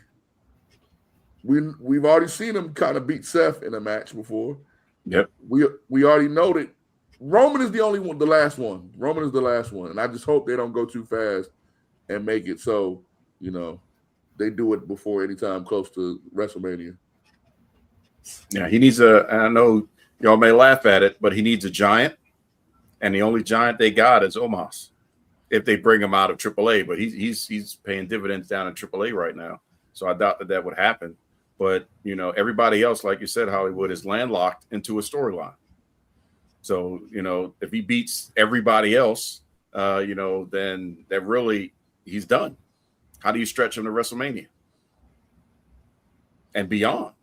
You know, they've got to feed him, just like almost with Goldberg to that extent. You got to feed him strong people. And I don't know who they got that's not landlocked into a super storyline. Can't be Penta or anybody at that level. You know, I don't know. I mean, I want him to win, but I don't know. Right now, I see the plan. The plan is Roman Reigns in the future. Roman Reigns in the future. That's the plan. But the thing is, okay, if you end up beating Roman, right? Let's just say, WrestleMania 43, you end up beating Roman. If they're going to have you have a Brock Lesnar career, there needs to be somebody adjacent or parallel to you that was able to be like a Kurt Angle. Mm-hmm. That's how I feel. If you're going to position you to be the Brock Lesnar of this generation, you will need a guy that's believable to beat you, such as a Kurt Angle. You think Chad Gable can make his way to that? Hell no. Wait, who? Chad Gable. Now, when you say Kurt Angle, when you say Kurt Angle, I'm saying when you say Kurt Angle, Kurt Angle was akin to Brock. Why? Because of the wrestling prowess. That's what they were booking back then. The wrestling prowess. Kurt Angle was no slouch. Brock was no slouch. Chad Gable is no slouch. Now, Oba, we don't know. He wasn't really, a wrestler. He's too small, though. Thank you, Mike. He may be small, but he's mighty.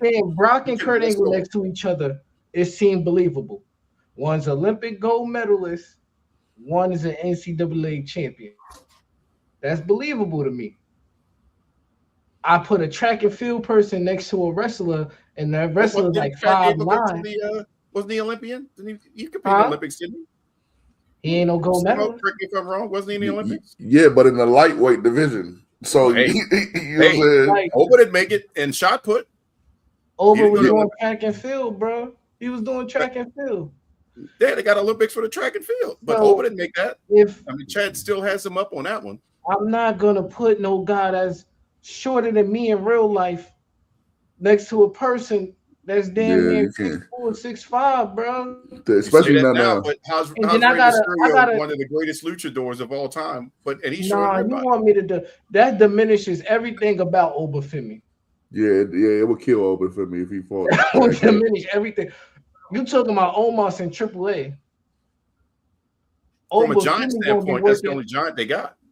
Listen, Obafemi gonna be working in Africa for real after losing to Chad Gable. That's how bad it'll be. We need to relax. I like the guy Chad Gable. I think he's fantastic. He ain't got enough height. That's the the Yeah. only problem with thing. Oba. That's will be the problem with Oba. He on his way there, he don't really have nobody to go against. And then when he gets there, after that, he ain't gonna have nobody to fight either. That's gonna be his problem. That's the issue with WWE right now with just him though. Like when Brock was there, Brock was coming in at the end of the Attitude Era, going into Ruthless Aggression. So there still was stars there. I mean, even the Stone Cold match that they wanted to have, that still would have been a big time match. Mhm. But with Oba, if Oba wins, even if Oba wins at WrestleMania, that next 6 months for him is gonna be shit because who is he gonna fight? They got to parallel. They got to put Braun Breaker. They got to do something with Braun Breaker. That's the only closest guy to him.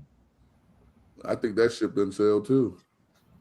It's selling from his face. It's selling, and it ain't selling in the right direction. It's Yeah. it's going down like the Titanic on his face. Damn. Nah, because he got hurt. I know he hurt himself. What? Yeah, because he got hurt. He hurt himself. Him and Seth Rollins.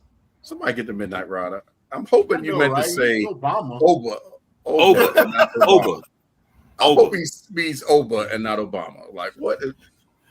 Because you know Rey Mysterio always comes in and beats the Giants. I hope you meant. Please correct that one. And to be fair, because you mentioned Rey Mysterio came in at a lucky time period. Like he really came in a very lucky time period when the WWE was also trying to expand to the Hispanic fan base, and there was no Eddie Guerrero right at that time period, so he got lucky. I'm not saying he didn't deserve it. I'm not saying he didn't earn it, but he also got hella lucky. So, I mean, you we ain't saying never- the same thing he's saying. Rey But Mysterio I- said them same exact words. Well, not everything that you just said, but Rey Mysterio said the same thing. He said, "I never thought I was going to be world champion, and now I held it 3 times." Because to your point, Don, I know you're saying that like a small guy like Chad Gable may work, but to be honest, if we're being honest, nobody thought that Rey Mysterio had a chance against Batista. No, nobody did. You know, they just did the little wrestling magic to make it seem like it was going to be a good feud, but it wasn't a good feud, and we know who should have won that feud. And the person that won that feud is the person that should have won the feud. So I don't think that Oba and Chad. I think Chad is in a different position than Ray. I think at the time that Ray was going against Batista, Ray was Ray. Chad is just now getting back to being Chad Gable. And to be honest with you, he never really was that top level guy. I think the men's and the women's have the same problem right now in WWE. They don't have stars. Yep. Except the men just have 4 juggernauts. They got Punk, they got Rollins, they got Roman, they got Cody. They got 4 juggernauts. The women don't have that. You said something at the top, Hollywood, about rushing Oba along, and I was looking at it like this. I don't think they want to make the same mistake they made with Keith Lee, because you had Keith Lee coming off of that, and we talked about it last week. I don't want to sound like a broken record, but you had Keith Lee coming off that NXT win on Sunday. You bring him in on Raw on Monday. You done changed his persona, and then you stalled everything that he had going on. He was your top star. He was your next guy. And you fumbled, and then we're gonna call you Bearcat Lee, and you messed everything up. I don't think they want to do that. Hold on, Not man. gonna keep your career like that, bro. Can we see? I love you, KG, but why we always blame the company? Do you remember what Vince told him to do, and he told him and Gunther to do, and Gunther did it, and Keith Lee didn't? Why don't you ever? No, I'm gonna say it again. Do you remember what Vince told Gunther and Keith Lee both to do? And Gunther did it, and Keith Lee didn't. And Gunther is who he is, and Keith Lee no longer wrestles. He told him to lose some freaking weight. And he said, no, I want to wrestle the way I am. And where is he? How you going to blame that on the company? He named the Bearcat because he said, okay, your fat ass don't want to lose no weight. Like I said, all right, I'm going to mock your dumb ass. I've been doing this for 30-something years. I know when a star's a star. I'm the one that put you in that highlight situation where it was you, Roman, and I forgot who it was in that Survivor Series when it was them three in the ring. I'm the one that put you onto this level. It's the same thing that he did with other people. He told him, and I'll never forget this. He told Gunther and he told him, hey, bro, lose some weight, get in shape. And Gunther went on to end John Cena's career and AJ Styles' career. Keith Lee stayed fat and went to AEW and was who was he with? Swerve. Yep. And Rick Ross. Well, you know, it was also the thing with allegedly because of what happened during COVID that tore his lungs up too. I mean, that possibly could be true, but he went to AEW and no one cared. No one cared when he went to AEW. No one gave two. If he was going to put it this way, you're right. He did have a something medical that did happen. That happened like 2 years after he got into AEW. If he was going to be who everybody thought he was going to be, he would have extended in AEW, but he wasn't. So you saying after that run in NXT when he went to the main roster, there was no way to just be like, all right, we can keep this going because he was already a fan favorite. No, lose some weight, fat ass. Lose some weight. Lose some weight. Your boss that has been doing this, regardless of what we think about Vince and his private life, we have to give Vince his respect that he is who he is. Your boss is saying to you, it's two of you that I see as my future in this company. And all I need y'all to do is go lose some weight. One went and lost weight and became who he is. One didn't. Why didn't you just go lose some weight?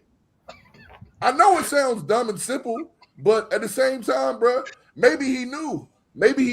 Okay, remember Brock Lesnar when Brock Lesnar used to be the big guy doing the 450 splash off the top rope? Mm-hmm. Almost broke his neck. Yep. And what did Vince tell him after that match? Don't you ever do that shit again. Yeah. Same thing to the Big Show. Like same thing, another drop kick. Same thing to the so 10 years later, when you see Big Keith Lee and not as bigger than Brock, but not as big as Big Show, and he's saying, hey man, all these moves you be doing, you're not gonna last too long. You gotta lose some weight. And you can't go lose no weight. No, Keith Lee fumbled his WWE career, bro.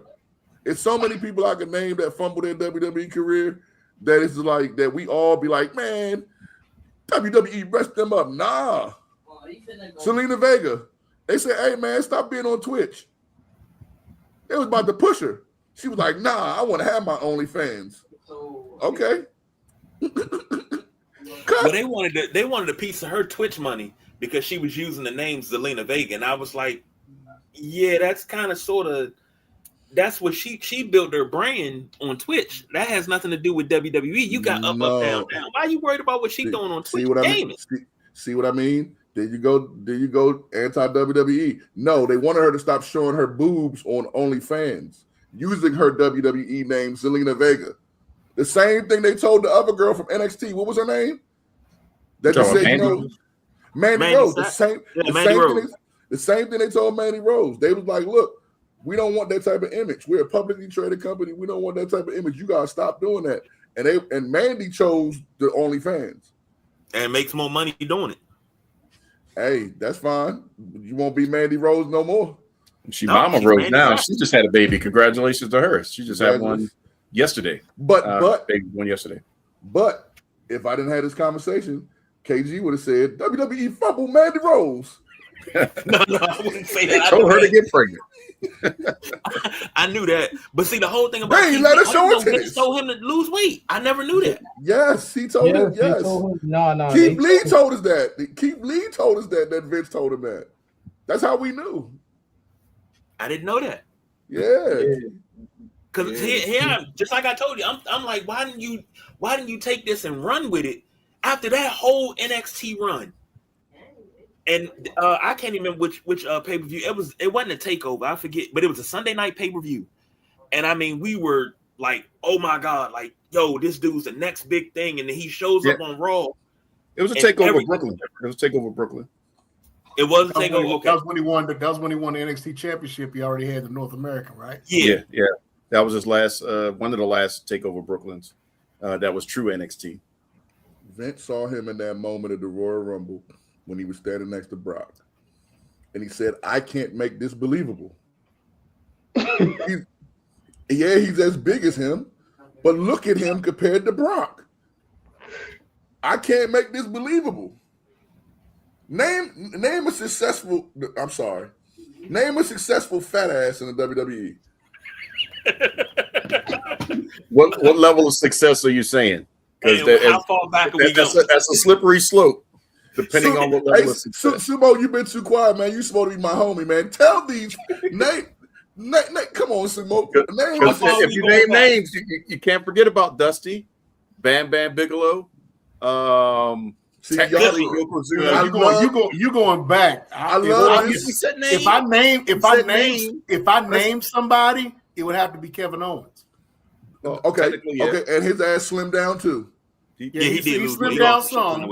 He did slim down some. Exactly. He slimmed down a lot. The other two y'all just named, I knew y'all was gonna name some people of that type of caliber. Like, okay, Dusty. No disrespect to Dusty, but Dusty never was a superstar in WWE.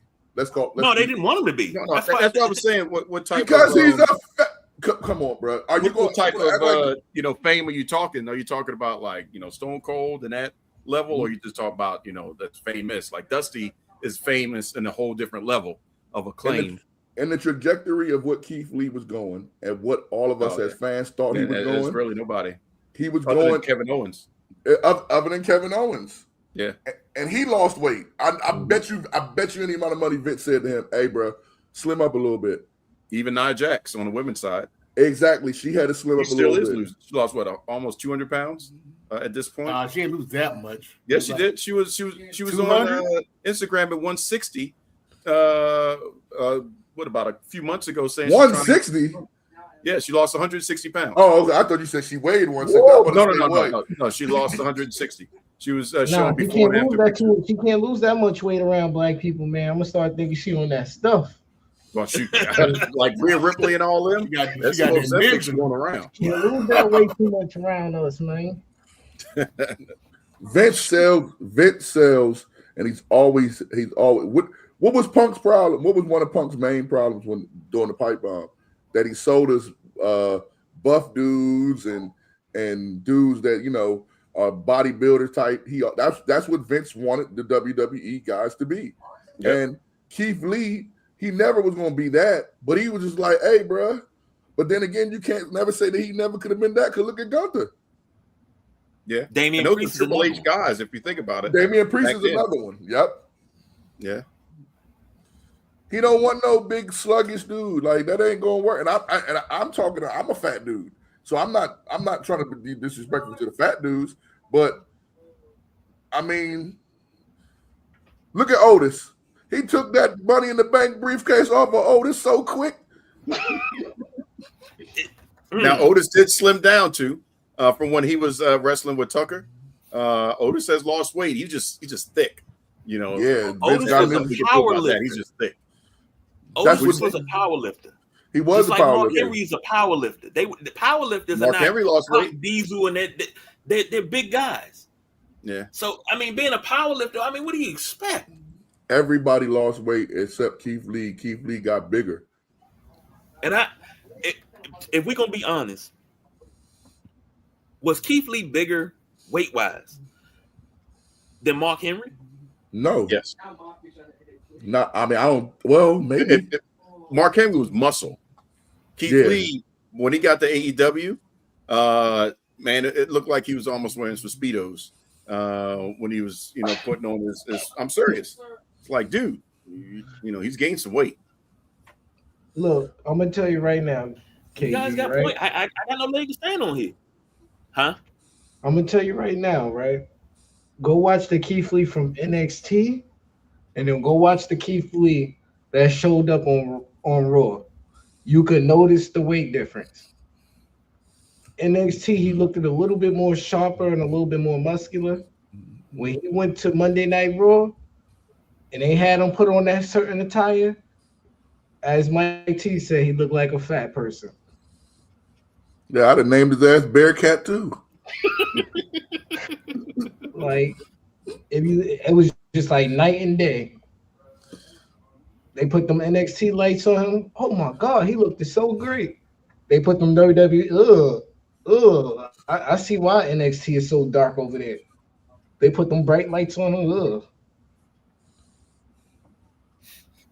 Shout out to Dominic Dijakovic too, because they did have some banger matches back in the day. Him and Keith Lee. Anthony said, "You guys have gone on the diet. You know how hard it is to lose weight. Can we assume Keith Lee didn't try to lose weight?" Yeah, we just gonna keep making excuses for people. We'll keep making excuses for grown ass men. I know. I've been fat since I want to say 2000. I want to say like 13, right? I was a short, skinny, really skinny dude. So you're right. It does. You know what I'm saying? It does. It's hard to lose weight. However, I've never had a job that told me to lose weight, that I was making millions of dollars at. My job don't give a damn what I weigh when I go to work. They don't care. I'm sure Sumo's job don't care. Don's job don't care. KG job don't care. King Mail's job don't care. The WWE care. If the top dude that owned the company tells you, "Hey, bro, I think it will be best if you slim down and lose some weight," I don't want to hear about how hard it is to lose weight, especially when we've seen somebody that was compared to you do it. Gunther looks like a total. Put it like this. And Sumo, you can correct me if I'm wrong. Do we care about Walter anymore? That's not even a name that's brought up. No. The man transformed himself so much that he already different person. He already had a different person. He had a decent, pretty much career with Walter that we don't even care about that no more. Keith Lee, NXT UK is gone. Nobody even thinks about it. See what I'm saying? So I just think that sometimes, like that's my whole thing. I just think sometimes we blame the companies when it's like, dude, I don't read dirt sheets. So me hearing Keith Lee actually say that, that's why I was like, hold up, man. You gotta be a different level of fat ass to like not like, you know what I'm saying? Like, you know what I'm saying? Like, to not do it, like, bro.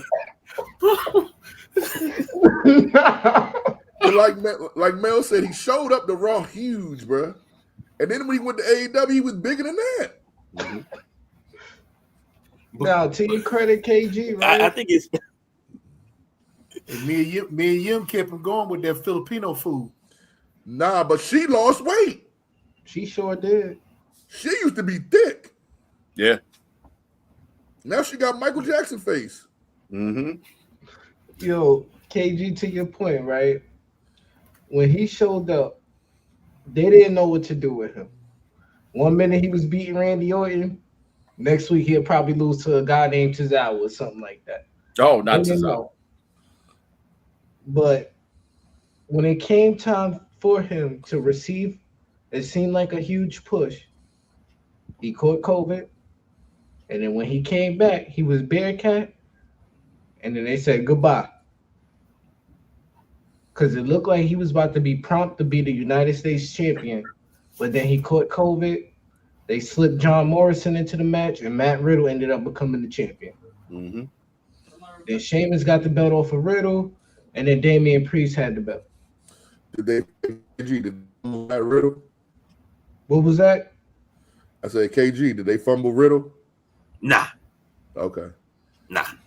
I'd have left if you'd have said they fumbled him. It was the Look, machine. You could take all 5 of us, call Jay Will, make it 6, lock us in a room, and say plan out a 6-month program for Matt Riddle. I guarantee you, if you lock us in a room, we probably couldn't come up with much. Nah, If we I came could. up with anything. Nah, I could, but I could. you know, cocaine one hell of a drug. That man. And I also think it's safe to say that tonight's Wrestlemaniacs episode is brought to you by the word fat ass. Oh, I thought you were about to say cocaine. I was like, oh shit. I was gonna feel epic. That'd have been the first right there. I'm just saying, man. I met Matt Riddle in person. Great guy. Got his autograph and everything. Shit, Jay Will and Keith Lee about the same size. Y'all ain't never seen Jay Will in person. Jay Will tall. No. Jay Will and Keith Lee about the same size. I see. This is why we have these conversations, because I had it in my mind that, you know, they messed up Keith Lee. Like, I've been pissed off about that since it happened. Not gonna lie to you. When I say pissed, I'm talking about pissed. Like, I was pissed at Vince about that. So you one of them people that was pissed that Kofi lost in like 10 seconds, right? No, we knew that was going to happen. I mean, not knowing, but knowing what happened in his face. Yeah, man. He was pissed. He thought Kobe should have had a fighting chance. No way, Jose. Isn't that right, Sumo? As soon as we saw the match on the marquee, it's like, well, yeah, that's a wrap. Dance for Christmas. Yep. The thing with baby on that one. The thing with wrestling is that I think that they got us like it's a gift and a curse. We all know now more than ever that it's scripted, but they still got to have some type of realism into it. You know what I mean? Hey, Anthony, I see what you said about Keith Lee's lung condition and all that stuff, bro. You know what?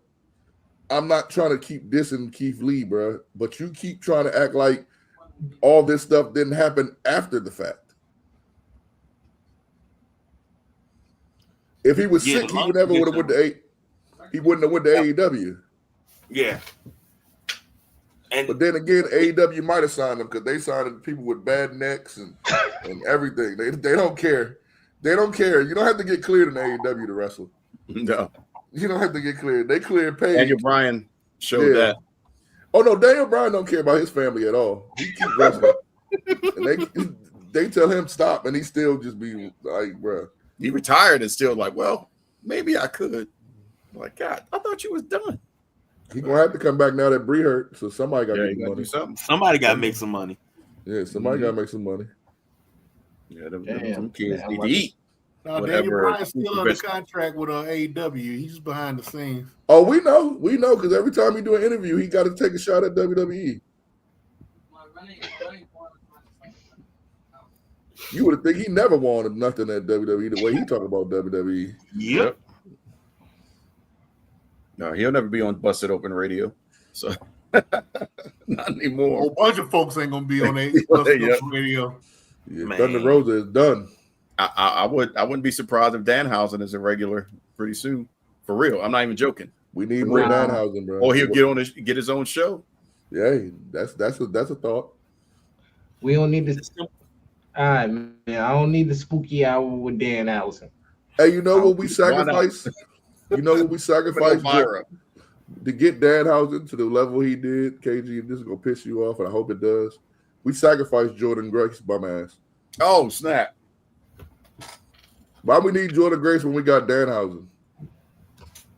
In the mini houses. Well, she's thick mama pump. Like, what are we talking about here? What are we doing here? Turn off the camera. God damn. What are we doing here? You know Big Papa Punk, like that gimmick only was good because he was a dummy. Hey, with the best mathematical skills in the world. Yeah, but Jordan Grace is smart, and we know that. So it don't work. We know she got like a PhD or something. So we know Scott Steiner couldn't really add. We knew that. Or subtract. Yeah, we knew he couldn't do anything. Spell, nothing. Jordan Grace is an educated, just buff woman. That knows KG. You need to get on the show for real. I don't wish nobody gets cut. Like I hope she has a job regardless. Like I'm saying, like I don't never want nobody to get cut, but except for Jade. nah, Jade should just go be a I was housewife. about to say there's one. Yeah, Jade should just go be on Atlanta Housewives of Atlanta, man. That would be interesting to watch because I want to see, like, how do you have this much time to be taking all these damn pictures versus training or something? Every time I turn around, you got more photos on Instagram than any other woman in WWE. Whoever her trainer is need to say, yo, no pictures in the ring. No pictures in the ring. Whoever her training is. Well, the problem is she don't take pictures in the ring. That's the thing. You can't say that. She don't take pictures in the ring. She just be like, all right, bet. Like, goddamn, she always on vacation. I just think that it's just people. It's just some people just don't work, bro. Like some people suck at basketball that get on the team. You know what I mean? But, I mean, you would think that she probably has a camera roll of just different pictures that she posts. No, she posted too much, KG. Too much. You do realize a lot of people have folks running their own their Instagram. Yeah. So but she's got to keep the content out there. KG, No, she got as much content as we do. That's how much she's posting. She got more content than both of us combined. Oh my God, dang! Just watch it. Every time we that's one of the reasons why I can't take her serious is because she be in a feud with somebody on Friday. This Saturday, you in the club with them eating birthday cake. Like, are you posting that online? Nah, I can't take that serious. And then Sunday, you at the beach. And then on Monday, there's you and your daughter. It's like, what the hell's going on? This is why we say kayfabe is dead. I say it's on life support because social media, kayfabe is it's near impossible. It's not even a thing anymore. Well, in her defense, she does use it right for a heel. She just don't perform good in the ring. That's the type of heel that she is. She's using it right. She's putting herself out there in everybody's faces. Look at me, I'm sexy. You ugly, people. Y'all not like me. Y'all don't look as good as me. Y'all don't have the family like me. Y'all don't have the money like me. She's doing it right, but on the social media part, I give her that. But once she stepped foot in that ring, oh man. So if you had to choose, and we talking in-ring skills, her or the Ultimate Warrior? She better than Ultimate Warrior. I give her that. Okay. I give her that. She better than Ultimate Warrior. But they put Ultimate Warrior in a better position because her matches be 20 minutes long. Like 20, and you be like, why am I watching this 20 minutes of filth? This sucks, man. Now how she get 2 commercial breaks? Exactly. You come back to the TV. Man, not just a Warrior match. You mess around and be like, wait a minute, we champion. How did that happen? Yeah, Jade sucks, man. Maybe. That's the one thing I miss about the Ultimate Warrior. I could say that. That man had the longest matches I think I ever seen his was him versus Macho Man and him versus Hulk Hogan. Everything else, straight, quick to the point, wrap this up, have a great day. Yeah, Triple H still mad. How that man come down, beat you, and his music didn't stop. That's not supposed to happen. You take Jade Cargill and you give her a heel gimmick. Like when I say heel, I'm talking deep heel, I'm talking dark. Turn into a female Papa Shango. What? There you go. Hey, in the show now. Hey, don't y'all got end credits? Don't y'all got like end credits or something like that? Wrap it up button. Where's the wrap it up button? I'm about to press that now. Papa Shango. This man just said Papa Shango. I mean, you ain't got to worry about a long match. I would have cool if you would have said. So my question is for you: is with or without the wig? Papa Shango. She gonna be over there. This man said he was setting it up real good. He said you got to turn like a real bad heel. And I was thinking he was gonna say somebody like Ravishing Rick Rude or somebody. He said Papa Shango. Nah, see, this is the crazy thing. You couldn't in the Danhouse's money now. Yeah, true. I'm just playing around. But if you hell no, she wouldn't make $1 as Papa Shango. If you were to turn her into something like a Ravishing Rick Rude, you see what they did to Lacey Evans. Like they were actually pissed off at Lacey Evans to the point that they were like, yeah, we don't even like the character anymore because she was online being her heel self. Oh, why are you calling people little nasties? That's the point of the fucking gimmick. And people got mad about it. It's like you want people to be a certain way as a heel, but then you're too sensitive to deal with it when it's on social media and they're being that gimmick. People are sensitive towards MJF because of the way he is, but that's the gimmick. Well, she was saying a lot more than little nasties, and she was saying a lot more than little nasties, bro. But She doing a lot don't more. worry about that. She ain't got to worry about the gimmick no more. She an old F model. Yeah, Yeah. She's an old F model now, shooting squirt guns at her partners now. and Lacey Evans wasn't that good either. Yeah, Like, she was a step no up argument from for me. Over at everything. That was the best, but Yeah, she's a step up from Jade. She's a little bit better than Jade. Whoop-de-doo, congratulations. Like, Jade sucks, man. I'm sorry. I can't do it no more, man. It's not Okay, February. last comp. Jade Cargill or Dana Brooke? Ooh, that's I'm taking Dana Brooke. See, that makes up the whole Now, conversation. wait a minute. Are you saying Dana Brooke or Ash by Elegance? No, I'm talking about Dana Brooke. So Dana Brooke is somebody I think they fumbled until she went and got her face changed. Yeah. I think that Dana Brooke, I think they was failing her, and then when she got that face change, it was like, oh hell no.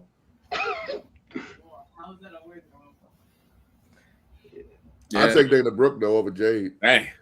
It's not too many people I wouldn't take over Jade, bro. You're gonna be going all night if you're gonna keep trying to find somebody.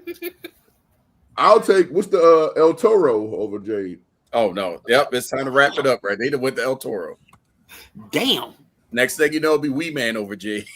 Hey, listen, I would rather see Brock Lesnar fight El Toro than Jade fight anybody. Wow. Damn. No disrespect I don't know. to El Toro. I don't know why she's in the ladder match tomorrow. You What is she mean, doing? you mean El Torito? Yeah, him. Little Minihausen. Oh shit! Okay. Yeah. Wow. Come on now. Y'all know what's about to happen tomorrow at this ladder match, right? Yeah, it's gonna be some garbage. And that's a bathroom match. I don't think it's gonna be a bathroom match. Man, if it's a bathroom match, I'm gonna be so pissed I off. don't think they got too many stars in this match for it to be a bathroom match. I think the Penta Gable match is gonna be the bathroom match. I don't think that's gonna be a bathroom match. I think that's gonna be. That'd be That might decent. be a pretty decent match. I think I think the Trick Williams versus Baron Corbin, that's gonna be the bathroom match. now you know what? You're right. I think that's gonna be the Don't- bathroom match too. Don't do me like that. Why? Nah, that's gonna be the Would you love Right. Trick too? You love Trick Yeah, I'm too? a big Trick Williams fan. Oh my gosh. Trick Williams is global, baby. He had people in Saudi Arabia yelling, "Whoop that Trick!" There you go. I'm getting so KG. So you one of them people, right? You just always rooting for the black and the black wrestlers. Huh? Yes. He thought Kofi should have had a longer run.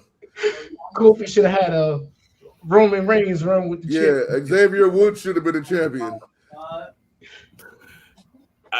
The best way I can answer that is Teddy if I Long. showed you- Speak if I your showed you truth, the flags KG. Speak your truth. that's hanging on my balcony. If I showed you the flags that's hanging from my balcony, you'd be like, "Okay, that makes sense."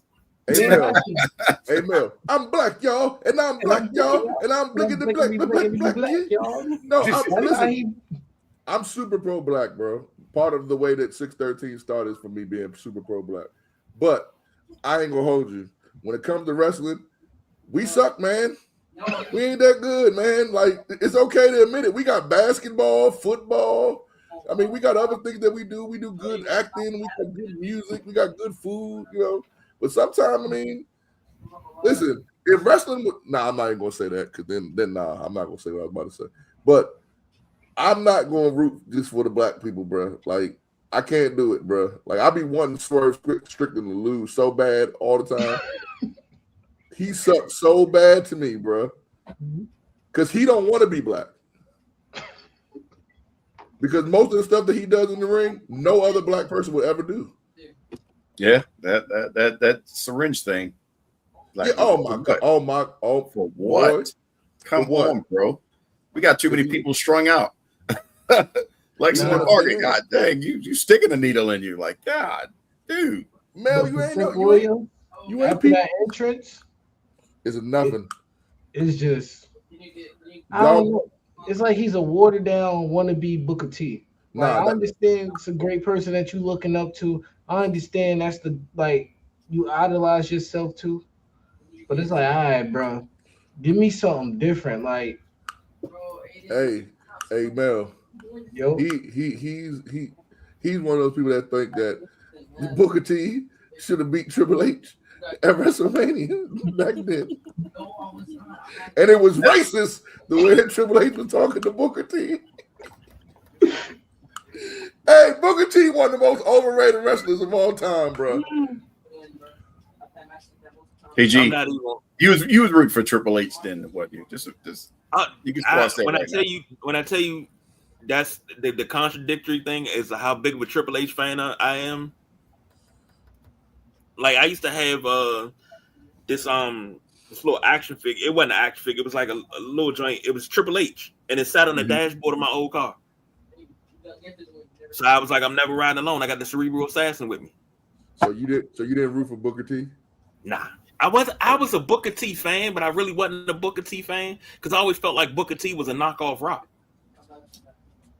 I felt like he was a stabilized version of the Rock. I thought Booker T was a bum. He was good. I was a Harlem Heat fan. I was a Harlem Heat fan. I was a Harlem Heat fan too. I wasn't necessarily a Booker T fan. I thought you were a fan of G.I. Bro, weren't you? Did you say you love G.I. Bro? Hell no. You sure? Hell that wasn't you back in no. a couple years ago talking about how much you was a big fan of G.I. Bro and you wanted some of them pants? No. Yeah. You got me confused with you. What you talking about? I wasn't a G.I. Bro. You got me muddled up with something you said. Nah, like you always do. You was talking one of them lot lizards, and I was talking about G.I. Bro back in the day. Now, don't get me wrong. Booker T had those your lot lizards. That's who he was talking to. That's what I said. I prefer Booker T later in his career. You know, King Booker, Main Event Mafia. I knew it was coming. I prefer the better than. I knew it was coming. He looked so out of place in Main Event Mafia, bro. But WCW black one, wasn't he? Huh? You said what? I mean, yeah, he was the affirmative action hire in Main Event Mafia. The DI. He was main event adjacent. It had to be. I was about to say it had to be because he wasn't no main event nothing. So for him to be in the crew. Well, the only reason the Main Event Mafia were all world champions. So yeah, I know. That was the only reason he fit in. I know. And at that time, what was he, a 7-time world champion? No, he only won the world champion 6. It was only 6? 5. Okay. No, 5. 6. 5-time WCW, 1 time as King Booker world champion. Oh, yeah. He did win it as King Booker. Either way, that's 5. That's 6 too much. Maybe 2 times because he's a loyal employee. Maybe 2 times, maybe. But come on, man. Like, we gotta stop doing that. Like, when he had his run in WCW, it was good. But then when they started putting the sunglasses on him and he wearing the $700 Versace shirts, I'm like, all right, man. He had his own lane. Now you're trying to put him in the lane with The Rock, and it's not even necessary. Then they got he got the book in, Rock got the Rock bottom. I was like, oh my God. I knew it was the finish. I knew it. I knew that's what you was It was like you making him. Mom, I want The Rock. You got The Rock at home. We got Booker T at home. That's what you made it feel like. Can you dig it, sucker? I think. Okay, so let me ask you this question, and just keep it honest, KG. Because I'm not even going to ask him because I know his answer.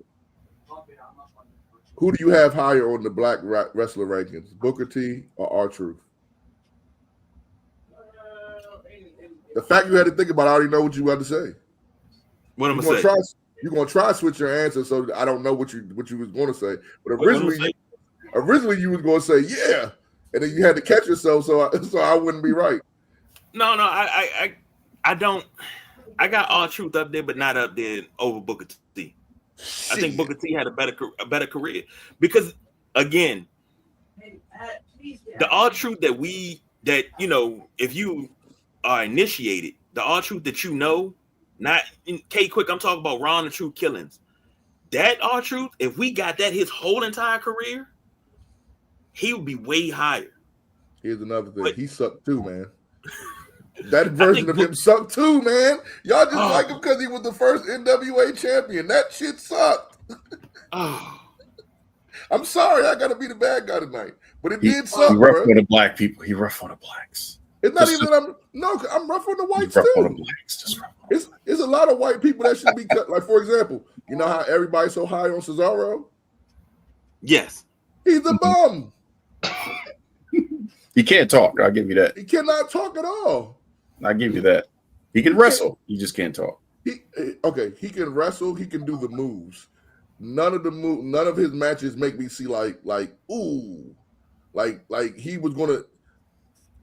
There's wrestlers that can do the moves that are really good at doing moves, such as Cesaro, such as Bret Hart. And then there's wrestlers that have the whole thing, like a Shawn Michaels. But people be trying to put them on that level, and it's like, come on, bro. Like, Cesaro sucks, for real, to be honest with you. Let's call it spade a spade. He's not really that good. There's a lot of those people that's not that good. Booker T's one of them. To me, Cesaro was better in Ring of Honor. To me. Claudio. He was better like Claudio Castagnoli, Ring of Honor, Kings of Wrestling. Okay, so you're talking about the original. Yeah, I'm talking about pre-WWE, before he got WWE trained. But I think so you're right. I do agree. But here's the thing, I think that's a different style of wrestling. That's like, because when we talk about old Ring of Honor and we talk about old companies like that, the focus was the wrestling. Mm-hmm. So yeah, if you're a wrestling fan that just likes the wrestling, okay, yeah, he's your guy for you. But let's be real, we wouldn't be able to do a show. You guys wouldn't be able to do a show. We wouldn't be able to do a show if we were just talking about moves. Jim Ross, boy, Lord knows he loved that catch as catch can. But yeah. You gotta be able to put it all together. Another guy like Willem Yuta. I don't even know why you brought that name up. He ain't gonna be nothing. Will Ospreay, he can't talk for nothing. They about to mess up and put the belt on him. All right, bro. The only true wrestler that they have in AEW that's a wrestler is MJF. If they let wrestle. I mean, like I'm talking about as far as encompassing talking and wrestling at the same time. Oh yeah. Because Kenny is a wrestler, but Kenny can't talk neither. Mm-mm. He's a one-liner. Yeah. You know what's but crazy? That's his thing. To sit here and say that, and I remember when we coming up on what 8 years later on this month, and in 3 weeks we coming up on 8 years, and one of the first conversations we had was, man, WWE need to sign Kenny Omega. WWE need to sign Kenny Omega because back then, yes. Yeah. You know what, OKG? Back then, 8 years ago? The cleaner? Yeah. But you know why? I would have been with y'all 8 years ago. I got with y'all like 2 years afterwards. I would have gone against that because I've never said I wanted Kenny Omega in WWE. And see, that's why I never wanted the Young Bucks in WWE. And see, that's why me and Sumo get along because because you got to understand, like you said, 8 years ago, right? Mm-hmm. 8 years ago, there was two different wrestling fans, two sets of wrestling fans. There was wrestling fans that were WWE fans, and there was wrestling fans that were everything anti-WWE.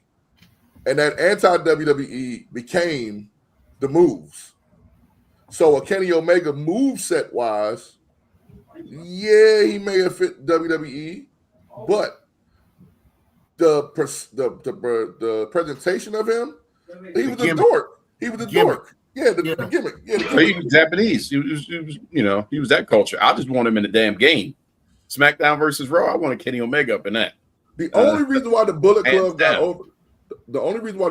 got over so well is because it was the closest thing in New Japan to WWE. To an extent, yeah. Think about it. New Japan was where Bullet Club was at.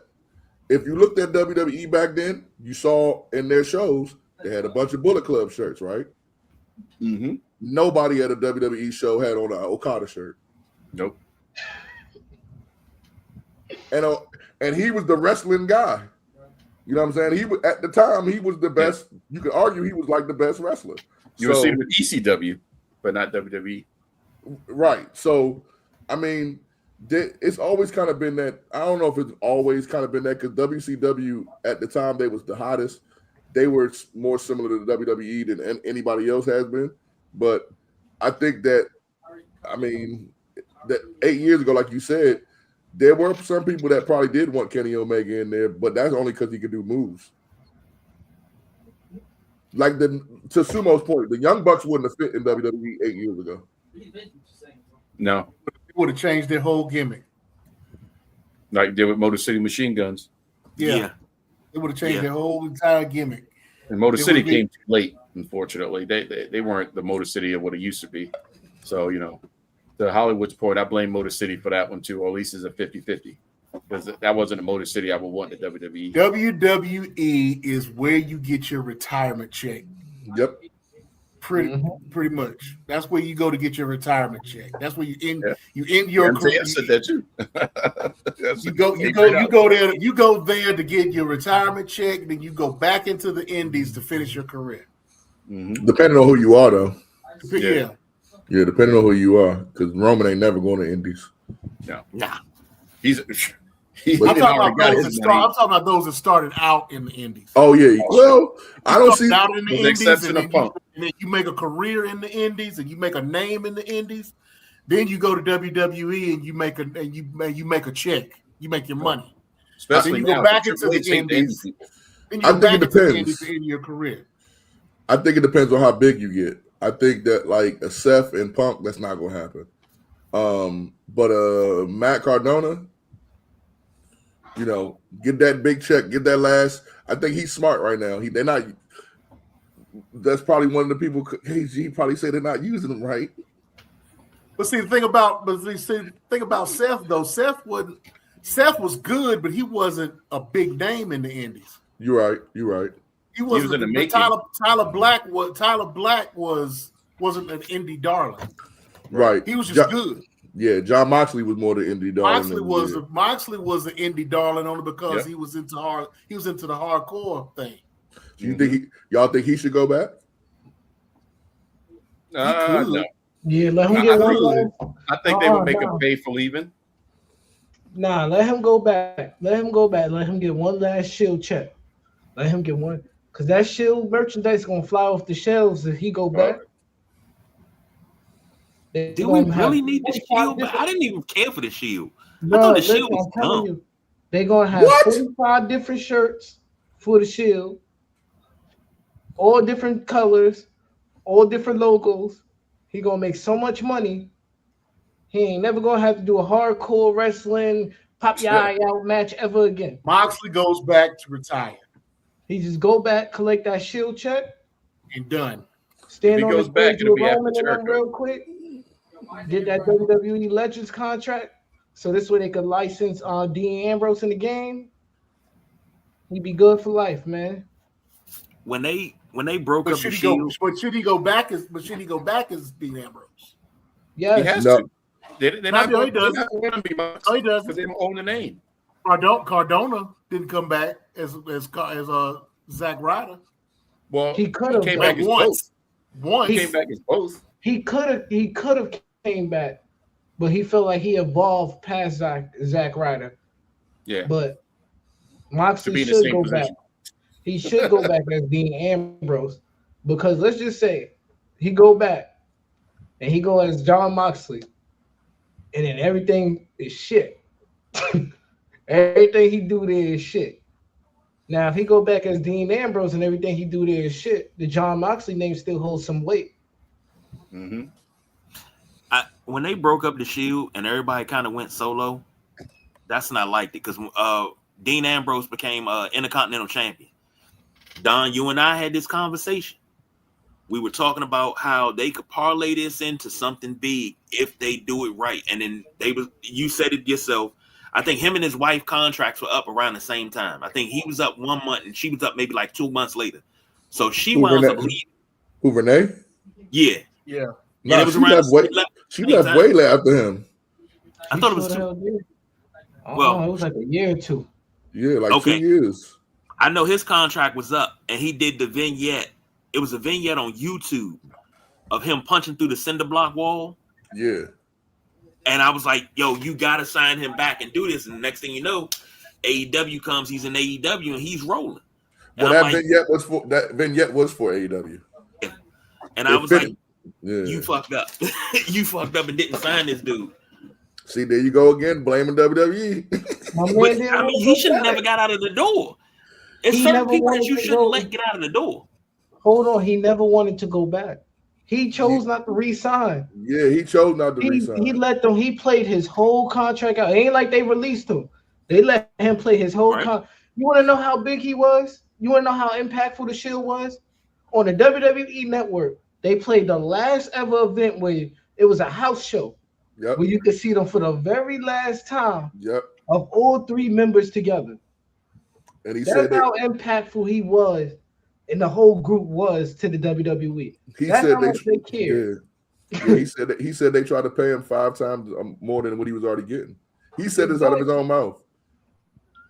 So he said, nah, I want to go back. I want to go be John Moxley. I want to go do the indies. I want to do the Japan. I want to do the death matches. I want to do all these type of stuff again. Yeah, the original thing was he wanted, because he didn't even know AEW was coming up. He wanted to do Japan. He wanted to do G1. That was his original reason why he wanted to do it. And he knew that WWE wasn't going to let him do it. So he wanted to just do that. And then right at the same time, AEW was coming out and Tony Khan offered him a contract. But they tried to keep him. They did everything in their power. You know they try to keep you when they don't release you. They let your whole contract ride out.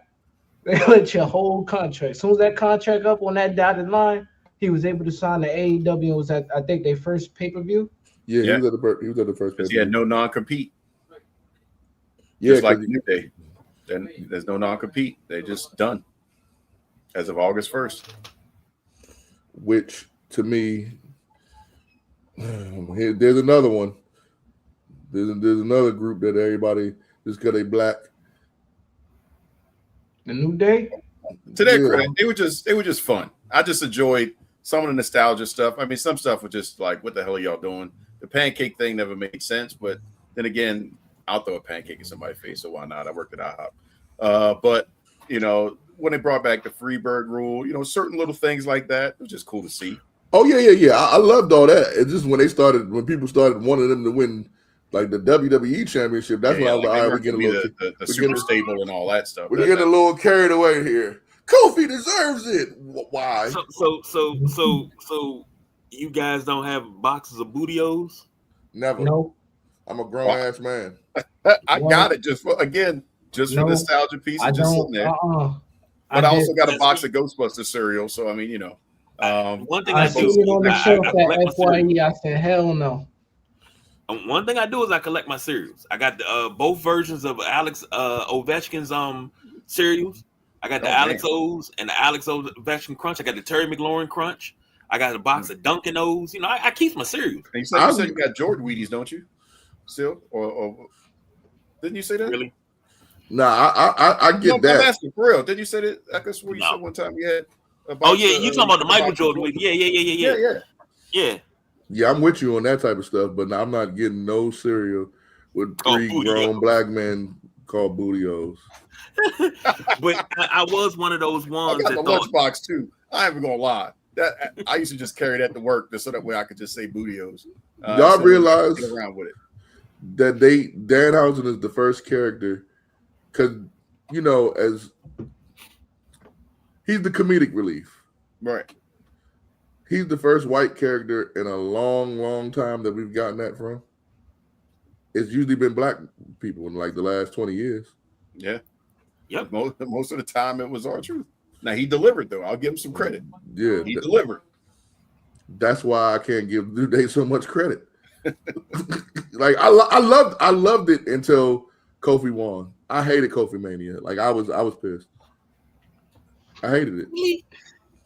Cause why listen, I worked at my job, I've been at my job for 12 years, right? I deserve my paycheck. Like that's what I deserve because I go to work every day. Everybody was trying to make it seem like Kobe earned his lifetime achievement award because he's been with the company for so long. You know how many people been with that company and ain't had a chance to win no belt? Yeah, Ricky the Dragon Steamboat. But I always thought. See, Don. I like that one, but that guy is too big of a deal. No, I'm saying Ricky should have got that go world championship. No, I'm with you. But I'm saying, get that man that belt. I'm with you, but I would never ever put Kofi Kingston on that level. No.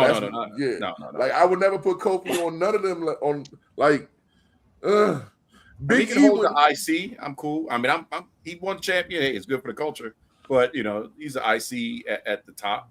Multiple time tag. I agree with. But putting the company on your back and taking from WrestleMania to Survivor Series or something like that. Yeah. Let me ask you this, KG. Who got over more, Kofi or Jay? You said or Jay? Yes. Uso? Okay. I think Kofi got over more. Oh my! Okay. Hey, yeah. What's say that, KG? No, he Come didn't. on now. You ain't gonna do that, bro. Come on now, KG. Put back on y'all intro music, man, so we can get up out of here, man. No, but all jokes aside, no, Jay got over more because if you looked at Jay Uso, I said it at the time. I was like, look how white hot he is. You got to do something with this. You can't let this go to the side. But then when he got the title, it's just like he became so damn boring. He was born before that. You just was engulfed and you wanted. I guess that might have been the case. I might have been wrapped up in it. But you can't say the movement was a great movement. That whole thing. You had kids running around talking about yeet all day long, and it was hot. It was what the people wanted. And then he got the title, and he was just like, what we wanted. I don't think we wanted him to win the title. I think you guys that we want all them people to win, we wanted it. I think the rest of us just wanted to yeet.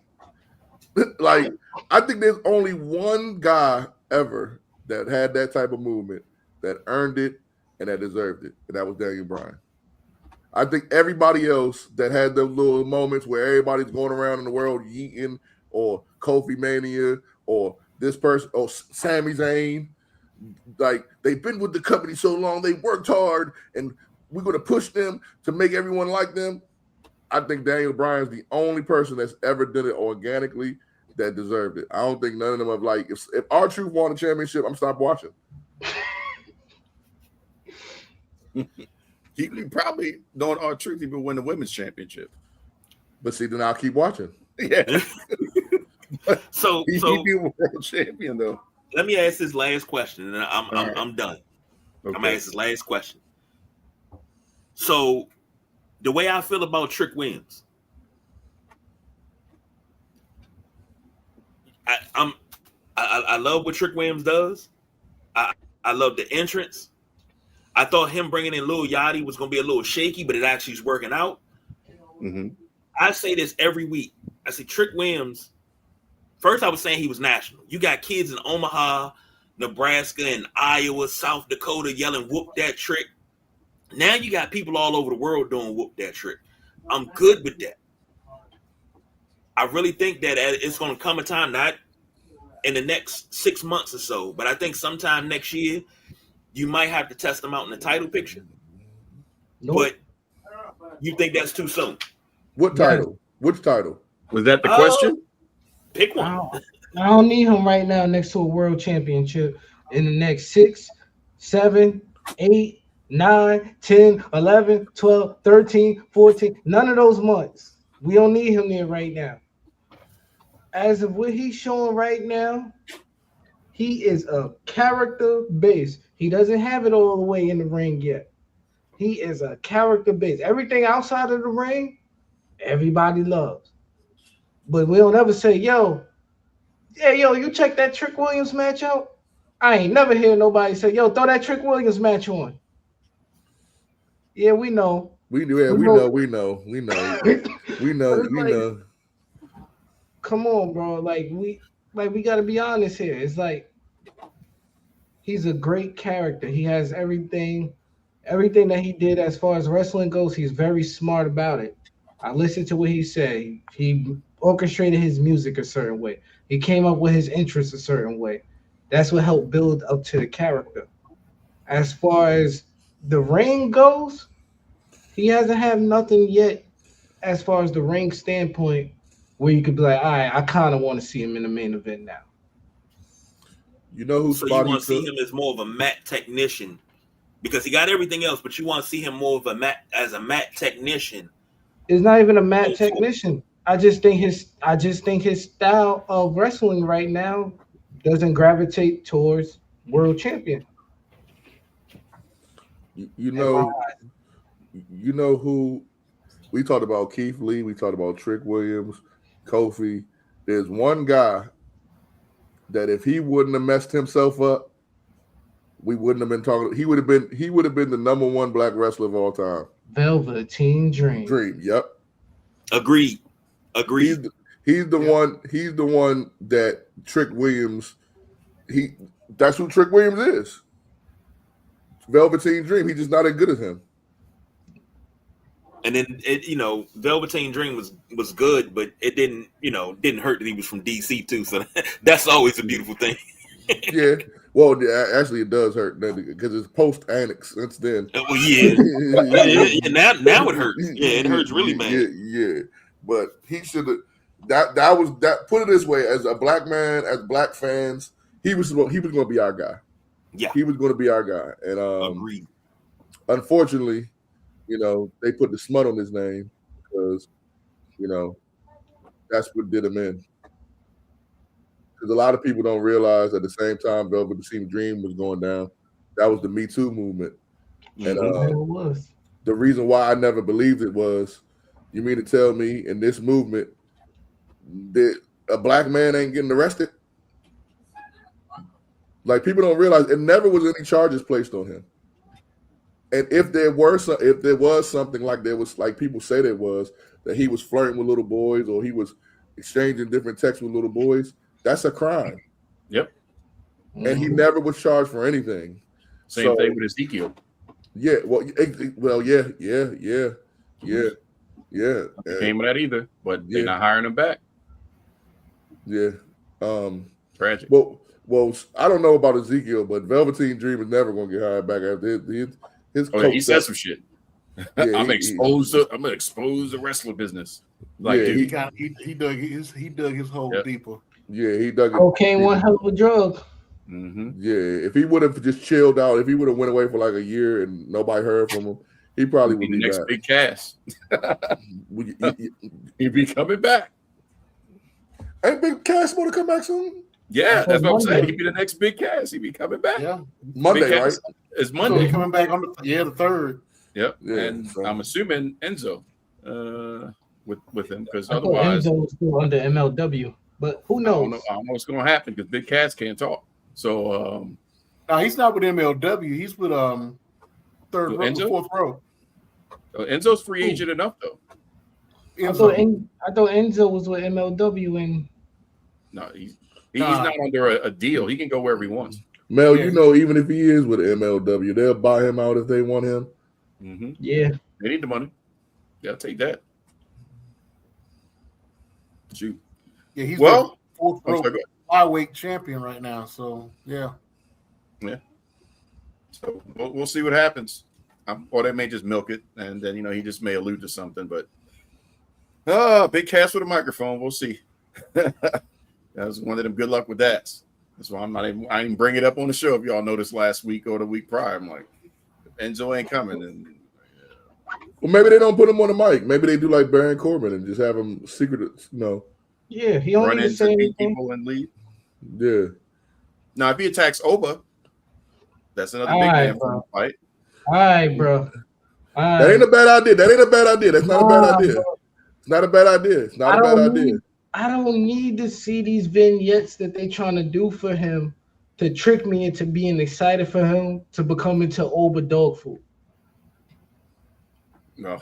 Well, he's gonna be somebody dog food, man. Yeah. I know, but not He please can't don't talk. Who else is going to don't wrestle? let it be Oba. And then it's going to be Roman. We Or just said they Cesaro. needed. We Hell nah. need All right, him as a this guy ain't giant. going nowhere near they gonna Roman. feed him He not getting nowhere near Roman. He They ain't gonna feed going him to nowhere near somebody. Roman. He not going near the bloodline. Nah, he might go to Jacob. Yeah. They Dog may have food. Jacob. They may have him.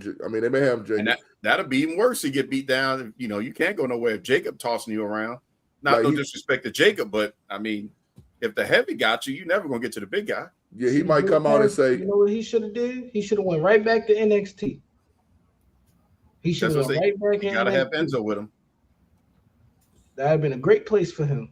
But yeah, nope.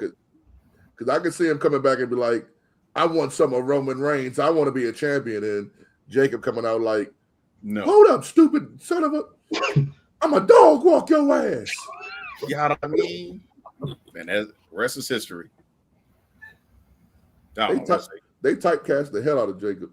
They did. Or they can give him Royce Keys. Ooh, that's a good one. That's a good one. But somebody gonna have to talk for that one. Yeah. And Now neither one of them can Royce talk. Horse is good in Keys short crying boat on first. I think that's my biggest thing with black wrestlers because I'm a black man and I know how we really talk. And I'm not trying to stereotype and say all of us talk the same because that's not true.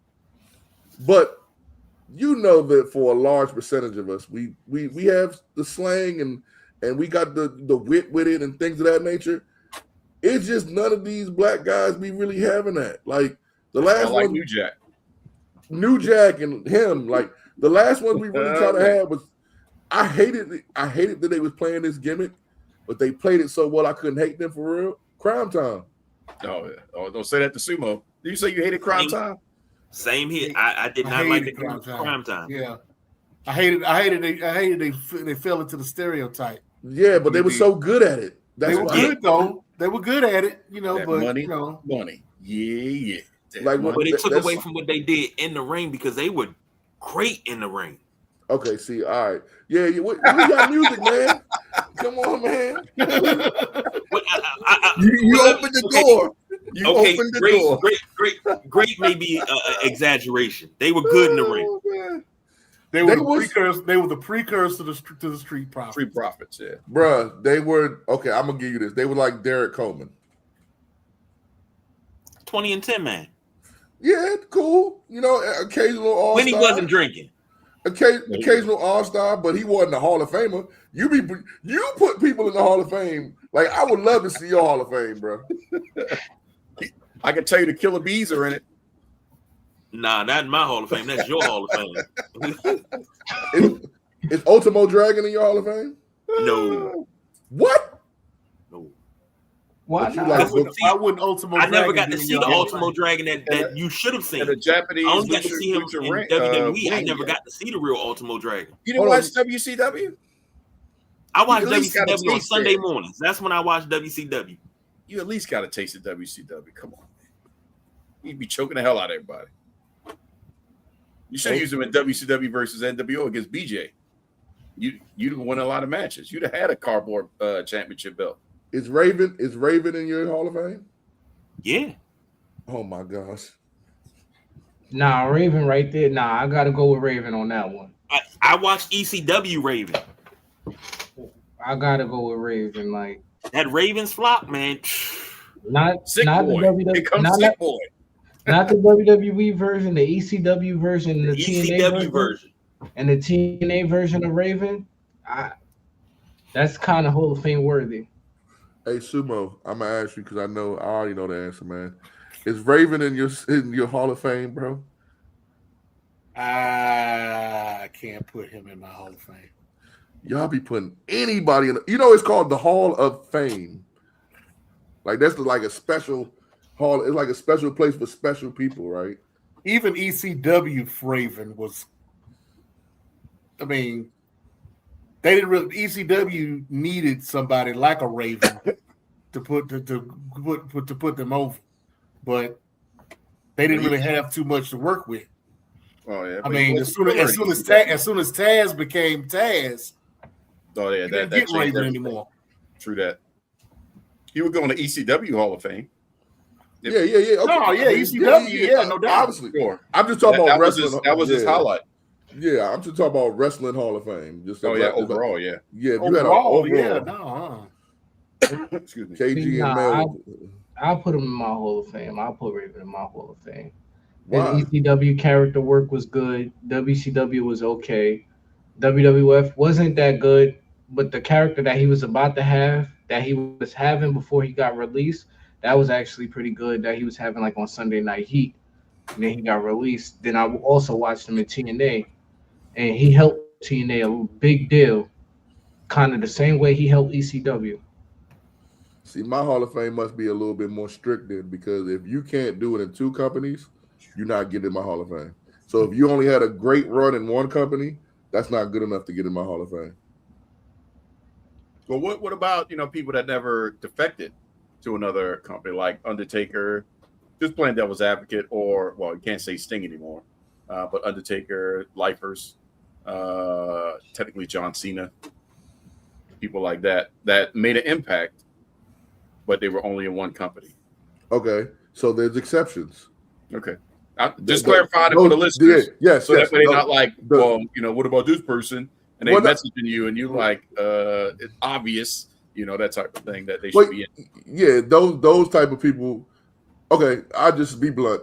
If you don't have an extremely great WWE career and that's the only place you was at in WWE, then you don't get like. I'm a little bit different with Undertaker. Really? Hey, y'all might want to just end it after this because I thought he was overrated. The entire time, or after he transitioned to American Badass? I think it got really stale quick, and then when Kane came, it brought a little bit more back to it. It brought a little fire to it. Then that whole corporate ministry shit sucked. It sucked. Ooh, I'm gonna say it again. It sucked. About his mama. I'm gonna say it again. It sucked. Then half of the American Badass part sucked. Oh my god. I think Triple H carried those two matches. I think Shawn Michaels putting his career on the line meant more in those matches. I think he got carried by those two. I think even with the Brock match, I think that. I'm not one of those people that think that Brock shouldn't have beat him. I think that was the perfect person to beat him. I thought Punk should have beat him the year before, but at the same time, I understand why it was Brock. I think Brock was the perfect person to beat him. I think Undertaker his longevity, gotta respect it. But the character had a bunch of holes in it. It had a bunch of times in his career where it was like, See, it's some room that you left right there where I got a question. Okay. You said American Badass, right? And then, if I'm not mistaken, you started jumping to the Triple H matches, the HBK. But that 2004 through about 2008, when he was the man running on SmackDown, where people had to go through him, that's where he was at his peak right there. You mean who was going through him? Like Punk? No, not Punk. Punk had to go through him. You had Batista. You had Edge. Who else was he was going through? JBL. You had through. Well, pretty much anybody Teddy Long said, but it was a lot of names. I thought those were boring feuds. Sorry. The him versus Batista. I thought those were boring feuds, and they were boring because of him. Nah. All right, y'all. This was a great episode. Who has Undertaker ever been better than in the promo? Nobody. I ain't never gonna.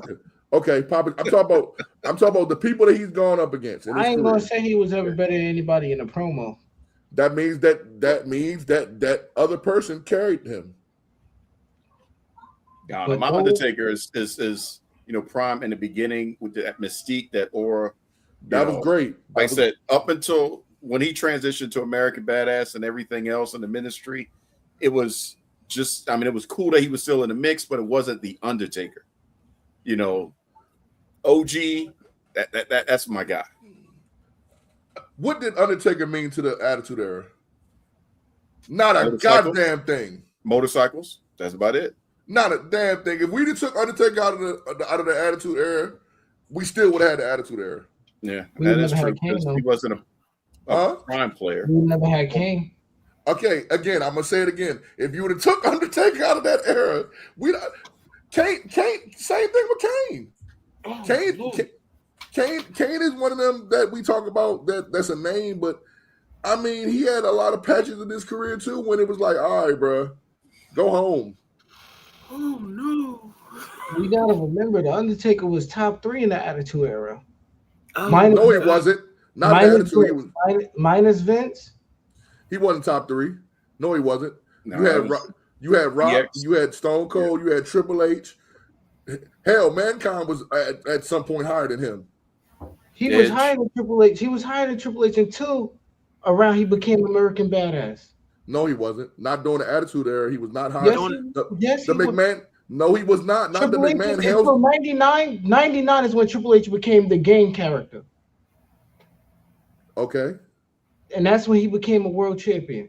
You talking about that part. I'm talking about the part where Triple H was the leader of DX.